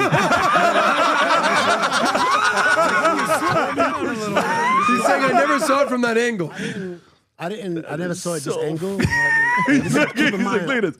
But go, leave it around. Bam! It's dead. Ben is like, what are you doing? Well, I'm calling that that's a flagrant. Because you didn't make a play for the ball. Well, I wanted to make a play just to grab him, but it was a weird angle. I don't know. Look at my eyes. Is that left hand? Nah, that's a flagrant. That's actually. This is him recognizing 20 years later. Oh, my bad. By the way, he didn't know. Funny. It didn't do gosh, that. I'm The sorry. podcast didn't get that much viewership. I had the time of my life talking to him. It was such a great conversation. As if he wasn't there. Like he didn't do dude, it. It was You know what I so mean? cool.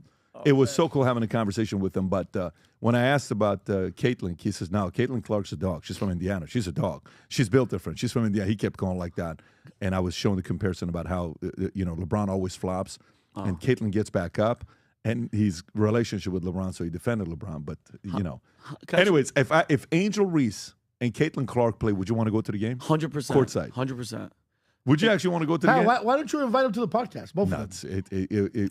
For both of them? Yes, at the same time. It would be Angel Reese. We'll do the podcast from courtside. So you put Angel Reese over here, you put Caitlin over here, and then you put Stephen A. Smith right here. Ooh, that would be a good Why one. not? Rob, It's a can shot to you take, show the Pat. other video of Shoot your shot. Brittany Griner? The one.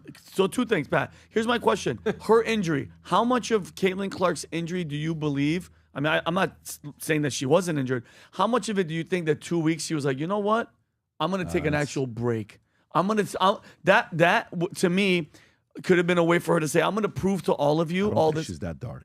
She's not that dark too. I don't To like Adam, to stretch it out to 2 weeks, and that's one question I want to ask. And number two, and hey, I'm not taking personal shots. I'm just asking Adam a real, genuine question. Have you ever, in your 40-some years of life on this planet, have ever heard a female, talk like this?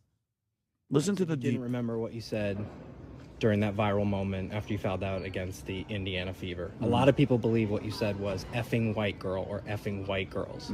Is it possible that's what you said? No, would never say that. Like, there's no place for that in our league. Wouldn't say that. So even though you can't remember, you know know that was not what you I said. know it wasn't that because I wouldn't use that type of language. Okay.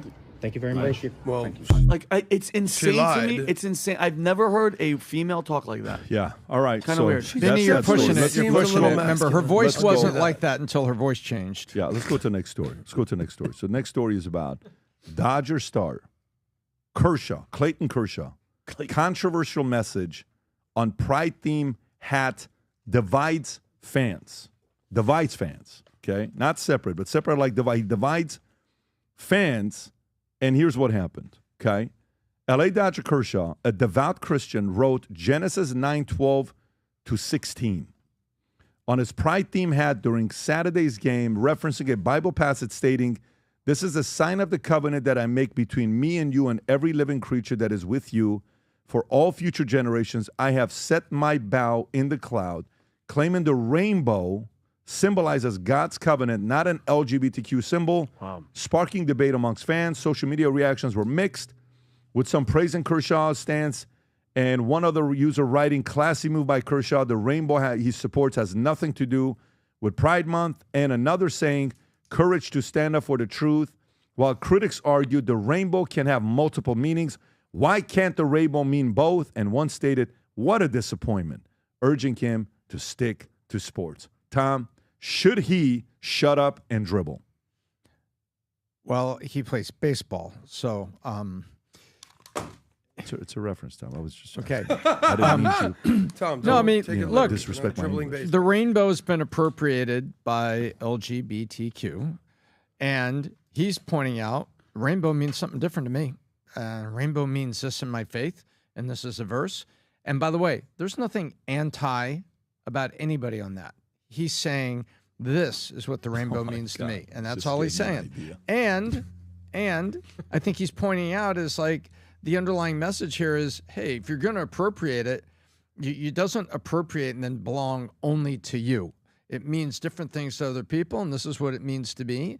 And so he took a stand for his faith, but without coming out with statements of hate. So people got to make it into something, don't they? I like that. But here, Rob, can you do me a favor, Ron and Paul? Folks, be as honest as possible, as if you would actually make the investment. Okay? Be straight up and just say, no, not interested, or yes. Okay? If we were to do a Future Looks Bright hat, okay? Oh, God. If we, I know hang on a second. Let me go to that. I don't want you to say anything. I'm not saying that. I know. If we were to do a Future Looks Bright hat with Valuetainment, and it's the rainbow color here. And on the side of it, we put Genesis 9, 12 through 16. And we actually wrote the scripture inside the hat, okay? And on the bottom here says Future Looks Bright. So again, you got the rainbow flag, Genesis 9, 12, 16 on the side, and the scriptures in the middle. Would you actually wear it to create conversation with people to say, what does that really mean? Wait, what's the symbol? Is it just our lion? You got the Valuetainment lion logo. I got you. That's just gonna be so, like that. Like this. The Valuetainment lion logo. A rainbow. Except it's rainbow. Got you. Okay, just to be clear. On the side, it says Genesis 9, 12 through 16. The entire scripture is inside the hat. Okay. Would you wear it? Me? I mean, I'm just wondering what the that's the audience is question. gonna say. Okay. Okay. I would definitely rock it. So, Vinny, your thoughts. What do you think about what Clayton Kershaw did here? I absolutely love it. It's about time somebody in sports actually put God first instead of walking around scared of offending anybody, especially this small little minority group that it's still, listen, say what you want, that whole LGBTQ, not the gays, just that whole thing, they're still hanging on to that little bit of power that they have, okay? We live in a country where, guys can put all kind of nonsense on their jerseys, on their hats, and nobody says one thing, all the BLM, all that crap, but the second somebody brings up the Bible, everybody gets nervous, okay? And that's the problem. This country was built on that book. We are a Christian country, and these athletes make millions and millions playing a kid's game. Let's not forget, this is a kid's game on the greatest country on the earth, and Kershaw is showing, where his blessings came from, and I respect it. I think we need more of that and not less of it. By the way, and simple. just to give credit where credit's due, the first athlete, superstar that I saw do that was Tim Tebow. Oh, 100%. Tim Tebow with the 100% on his. Yep. Oh my God. Yep. He was By the way, man. he left the league because of it, if I'm mistaken, or something like that. But Tim Tebow. Adam, your thoughts on He was this? a main guy. Really He was a main guy. Oh my God. So to me, this just comes down to choice. If the teams are basically celebrating a Pride Month, that's fine. The team made that decision, but each player should be able to decide whether they want to stand for that or not. The fact that you're forcing players to celebrate Pride Month when they're clearly straight doesn't mean that they're anti-gay. That just means that's something that they want to stand up for. That's fine. Just like how some people, like Colin Kaepernick, kneeled during the American flag. That was his choice. Don't agree with it, but that was his choice. It was also everybody else's choice to not kneel. Just like during the bubble in the NBA, if you wanted to wear a social justice slogan, go for it. If you wanted to not wear it, go for it. The one guy who basically became famous in the NBA for not kneeling and doing the whole bowing the knee for the BLM was a black guy named Jonathan Isaac for the Orlando Magic. The guy made headlines for just saying, no, I love America. I don't think America's racist. I love being here. And that's my choice. But when you're giving mandates, almost like a COVID vax, that's where people have an option. So everybody's kneeling. Black Lives Matter. Here's a Black Live, Jonathan Isaac, who said, no, I love America. I'm not going to kneel. So when you're getting into force, when you're getting into mandates, when you get into basically saying you have to do this, is where you have a problem. If Clayton Kershaw or whoever it is wants to rock the LGBTQ, I'll go for it. If you don't, go for it. But that doesn't mean that you're racist. It doesn't mean that you're anti-gay. It just means you stand for what you stand for. And that's how I feel. Yeah. So in other words, by the way, and I think on the side it could say, take back the rainbow. That would be so funny. Or you got taste here, the rainbow. We got here, you got like the that. Valuetainment, you got take back the rainbow, you got Genesis 9, 12 through 16. But, and that would be interesting. PBD, just imagine. You know what would happen? That's a conversation starter. I love it. You go out there and say, Oh my God. Wait, what the hell is that? Hey, let me talk to you about Jesus Christ. No, and then- that's you tricky son of a bitch. What is that? At what point will people actually get a little frustrated? Because June is Pride Month, yes? You've covered this a million times. But imagine if every sports team said, it's not just Pride Month that we're going to celebrate all of June. The entire month, Mother's Day gets one day, Father's Day gets one day.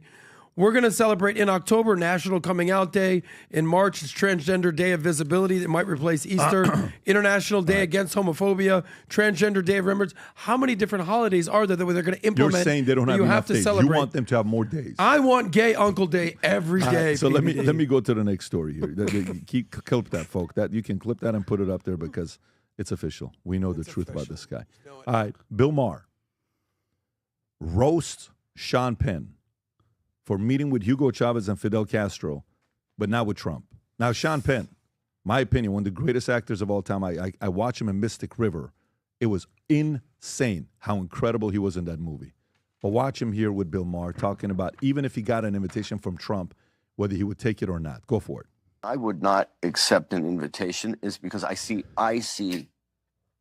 no, it's a long flight. And I see no, really? You meet with fucking I don't think Castro and Hugo Chavez, but not the President of the United States? Yeah, I saw good results come out of some of those things in terms of agendas that I had. I don't think that there's anything that I would, I just personally wouldn't trust anything that was said in the room, including the personality. It's not a matter of trusting it. It's a matter of seeing it, a matter of experiencing, a matter of knowing it. Yeah, it's more knowledge. It's like saying, I don't want this medical test because I don't want to know. I want to know. Yeah, fair enough. Okay. Fair enough. So, yeah. I mean, I have some good friends that, are on I said this many times within the piece when I did it, that, like, it's up to, I'm just giving you the report. It's up to you to make the decision. Who do you think is the real guy? I'm telling you, there's a very different guy behind closed doors in a different setting. Vinny, thoughts? No, I mean, and that's remember we were talking about the propaganda? This is it full set. Like, you can't even sit in a room and talk with somebody. And for Bill Maher, Pat, Bill, of all people, for Bill Maher to be schooling him, I think that just shows, like, what that side's mentality is. And I think that's, go ahead, Ricky. Let's not forget that he also met with El Chapo. Sean Penn did. You're right. That's right. Yeah. That's right. Yeah, you're right. So you're willing to meet with the guy that poisons millions of people, but you're not willing to meet with the sitting president? That's wild. Yeah. But when he met with El Chapo, they also claimed that was the way that he got caught. So he almost helped them catch El Chapo. I don't know if you remember. That was the theory. But the reality is that there's a lot of things they wanted to blame her, but the reality is, Pat, that he met El Chapo, but the reality is that Chapo's family comes up to see him all the time. They could attract this family at any time. It's not just Sean Penn. They could attract the family coming up from Culiacan to where he was at in the mountains. I mean, at any point in time, it was not there. But the point is, look, there he is meeting with El Chapo, but he won't meet with the president. Just the hypocrisy of the left is wild. Now he's freaking libtards. Tom, your thoughts? I'll give you my thoughts, and I'll go back to Bill Maher. When you're willing to go sit in a room with someone you don't think you're going to agree with, or someone who has a well-known opinion, and engage in debate, we are taking America back to where my grandfather and my father went when they would go to the barber shop and have a civil conversation with their neighbors about people and about politics and things maybe they didn't agree with. And Bill Maher is saying he went to the White House, he sat down and talked with him and came away with a different perception. And he's not pro-Trump, but he does sit there and say objectively, I'm telling you, there's a different guy behind closed doors. And I went there. Why don't you go there for the experience of it? We need more Bill Maher willing to come across and have the dialogue. And I tip my hat to Bill Maher for that and what he's done. Go sit down and talk to the other side. Something may be learned, something may be exposed, some perspective may be gained. Go get it. So Tom and Vinny, question for you guys: would you meet with Gavin Newsom? I'd go meet with Gavin Newsom. Would you meet with Bernie Sanders? Would I meet with Bernie Sanders? Yes, I would. I would love it. I would love to. Would you meet with Putin? 100%. Would you meet with Xi? Yes. Would you meet with Netanyahu? Yeah. Would you security? I mean, obviously, security. Everything is secure, safe. 100%. Is there anybody you wouldn't meet with? Would you meet with the leader of North Korea, Kim Jong-un? Yeah, all of them. I would Who love. Wouldn't you meet with? To have a conversation out there that I well, wouldn't Vinny, meet you're with. on record saying you would not meet with Gavin Newsom. Don't make me roll the tape. I said podcasting and stupid stuff like that to give him a platform to make him look good. I would still. Is this in front of a camera or just sitting down and have a conversation? Either way, it's just sitting down with them. If it was a safe environment, is there anybody you wouldn't meet with? Kamala. I wouldn't meet with Kamala. You wouldn't meet with Kamala. What if it's dinner? No.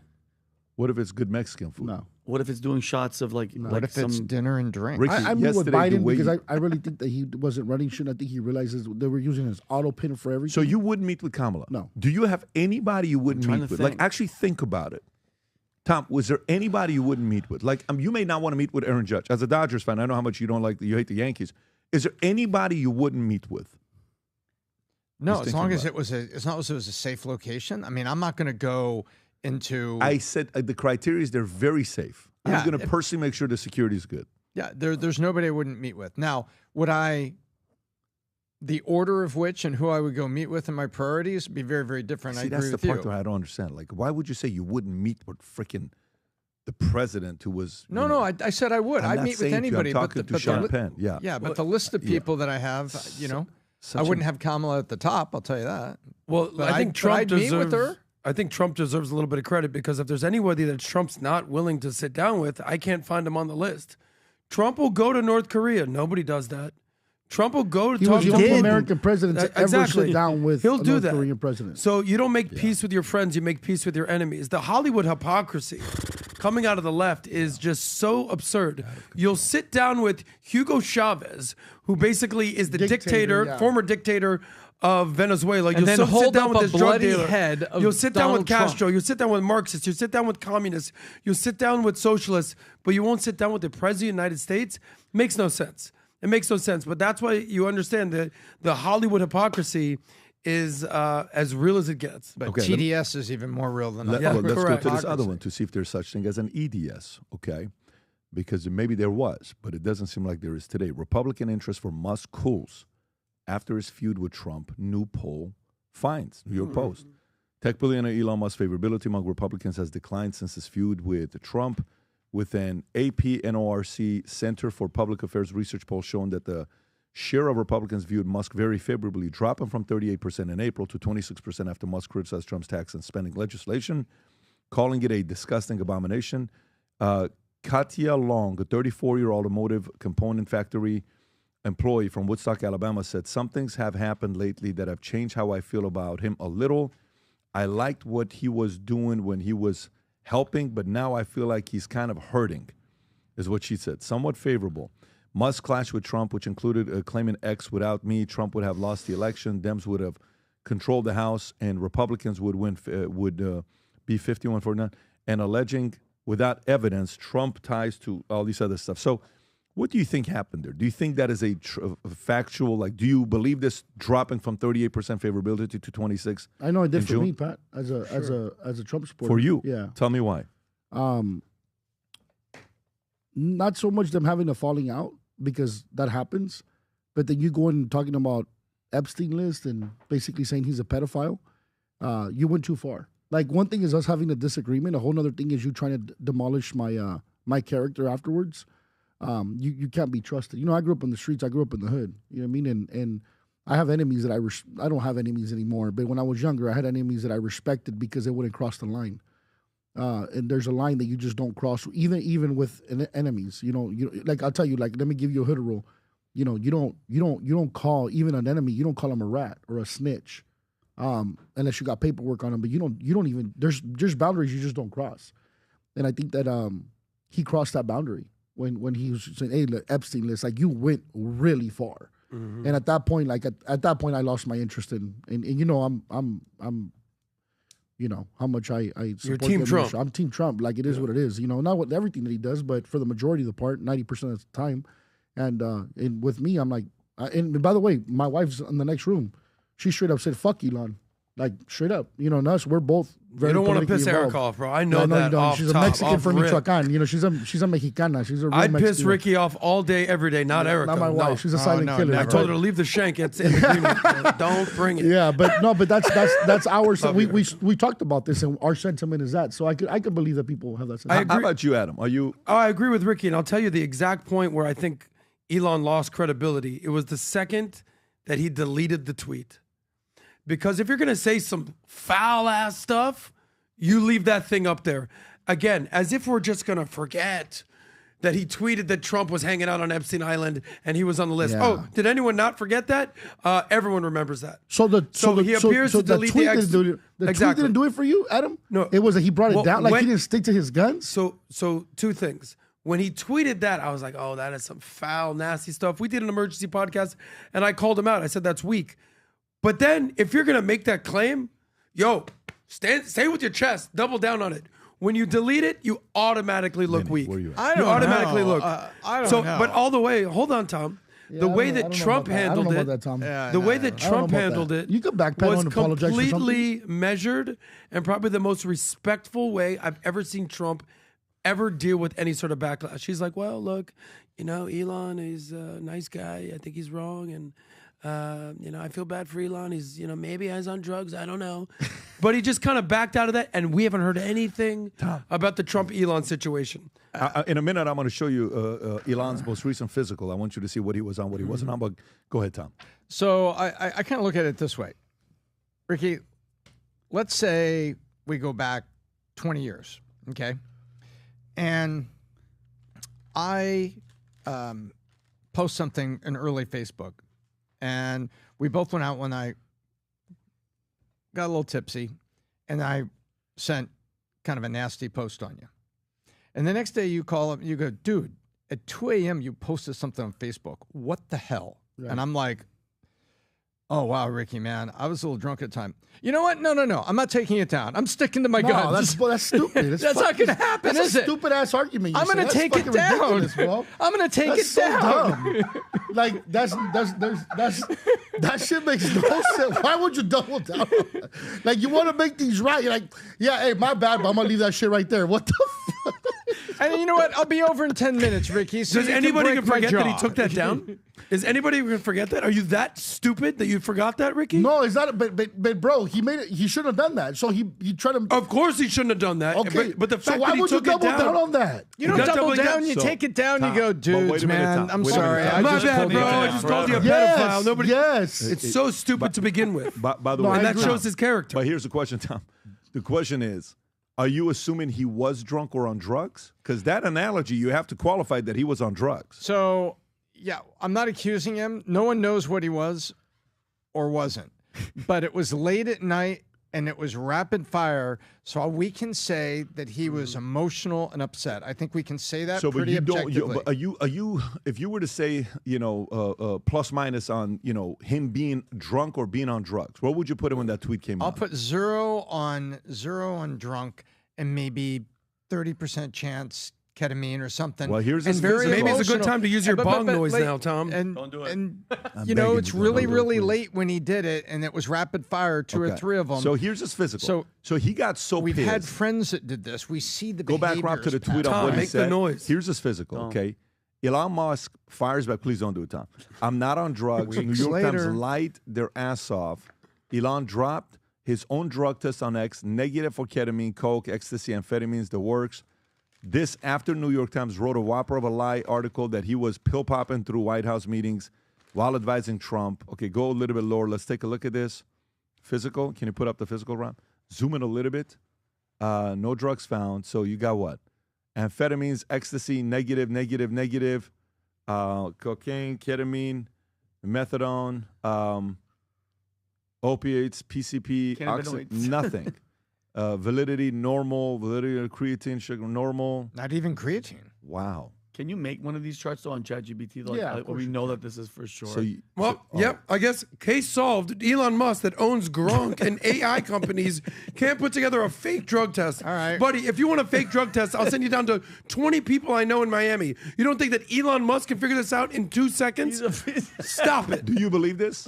I don't know. Do you believe this? I don't know. I don't know. It. Shakespeare said, but listen, I think you protest too much. My thing is this. That whole situation, because you asked, I didn't get to it. You want a fake drug test? I'll get you a fake drug test in 20 minutes, Vinny. 3 minutes. You want to pass that test, Vinny? Vinny definitely doesn't do So you're saying cocaine. you don't believe this? I'm just saying, if Elon Musk wanted to get a fake drug test, he's the richest man in the world. Who's the doctor that he just basically puts on blast? Jennifer Taylor? What's her name? I think. Just let me scroll get in a Vinny's little bit. thoughts, and then I'm gonna. Could see your name. If I allegedly got punched in the face by a gay guy that wears glasses in the Scroll White up. House, I'd be smoking cannabisoids. What is it? Cannabinoids. I'd be getting high just to being able to deal with it. But I've heard a doctor's name on I've heard a lot of We've rumors, lost but total I don't know. control. You saying something like that, bro. There's no coming back. Jennifer from it. Taylor, there she is. Let's I have think a we question had with her. that conversation, right? Like something like that happens. Listen, even if you apologize and I love you and I can still hang out with you, you're never going to get that level ever again. It just happened to me yesterday. Oh, seriously? A situation like this happened yesterday where it's like, okay, I got it. I'm out. Oh, really? What Oh, happened? Like it's never going I'm not back. getting What is it? specifics. Yeah, All yeah. I'm It's saying on to you test is, yesterday? I get it. I get what happens. Where there's certain things you don't do where you lose a Trump. You have a Trump type of guy in your life. And then all of a sudden you do this. You see the part that you can never forget. Do you remember when Trump is running the RNC? He asks Dana White to come to his event. Yes. Okay? Dana White comes to the event and speaks. And you know what most people didn't know about? He was on a trip, on a yacht, $2 million in Italy with his family, had to get a jet, had to get away for 2 or 3 days just to come. You know why? Because he never forgot what Trump did for him 20-something years ago when nobody would allow him to fight any place. He allowed him to have his fights at his place in Jersey. Who's the character there, Dana or Trump? Who gets the credit for the character that 20-some years later? Dana. Dana White. Because 20-some years later, he's still grateful for what happened. He's like, my loyalty is this guy changed my life, right? There's certain things you don't do, but in this case with Trump and Musk, by the way, there are some people that side with Musk. If you've seen that poll shows 38-26. There's some people that still say, I'm with Musk, not with Trump. You know, it's a back and forth. Look, what I did get from this last exchange is, allegedly, Adam claims he knows people in Miami that can give you, a drug test. Yeah. So I don't know if that's worthy of a Manect or not, but here's what I can tell you. Yeah, thank you, sir. If you can pull up the Manect questions, there is Ricky's QR code, okay? If you like what Ricky had to say and you don't like what Ricky had to say, ask him questions, okay? Let's see how quickly Ricky's going to get back.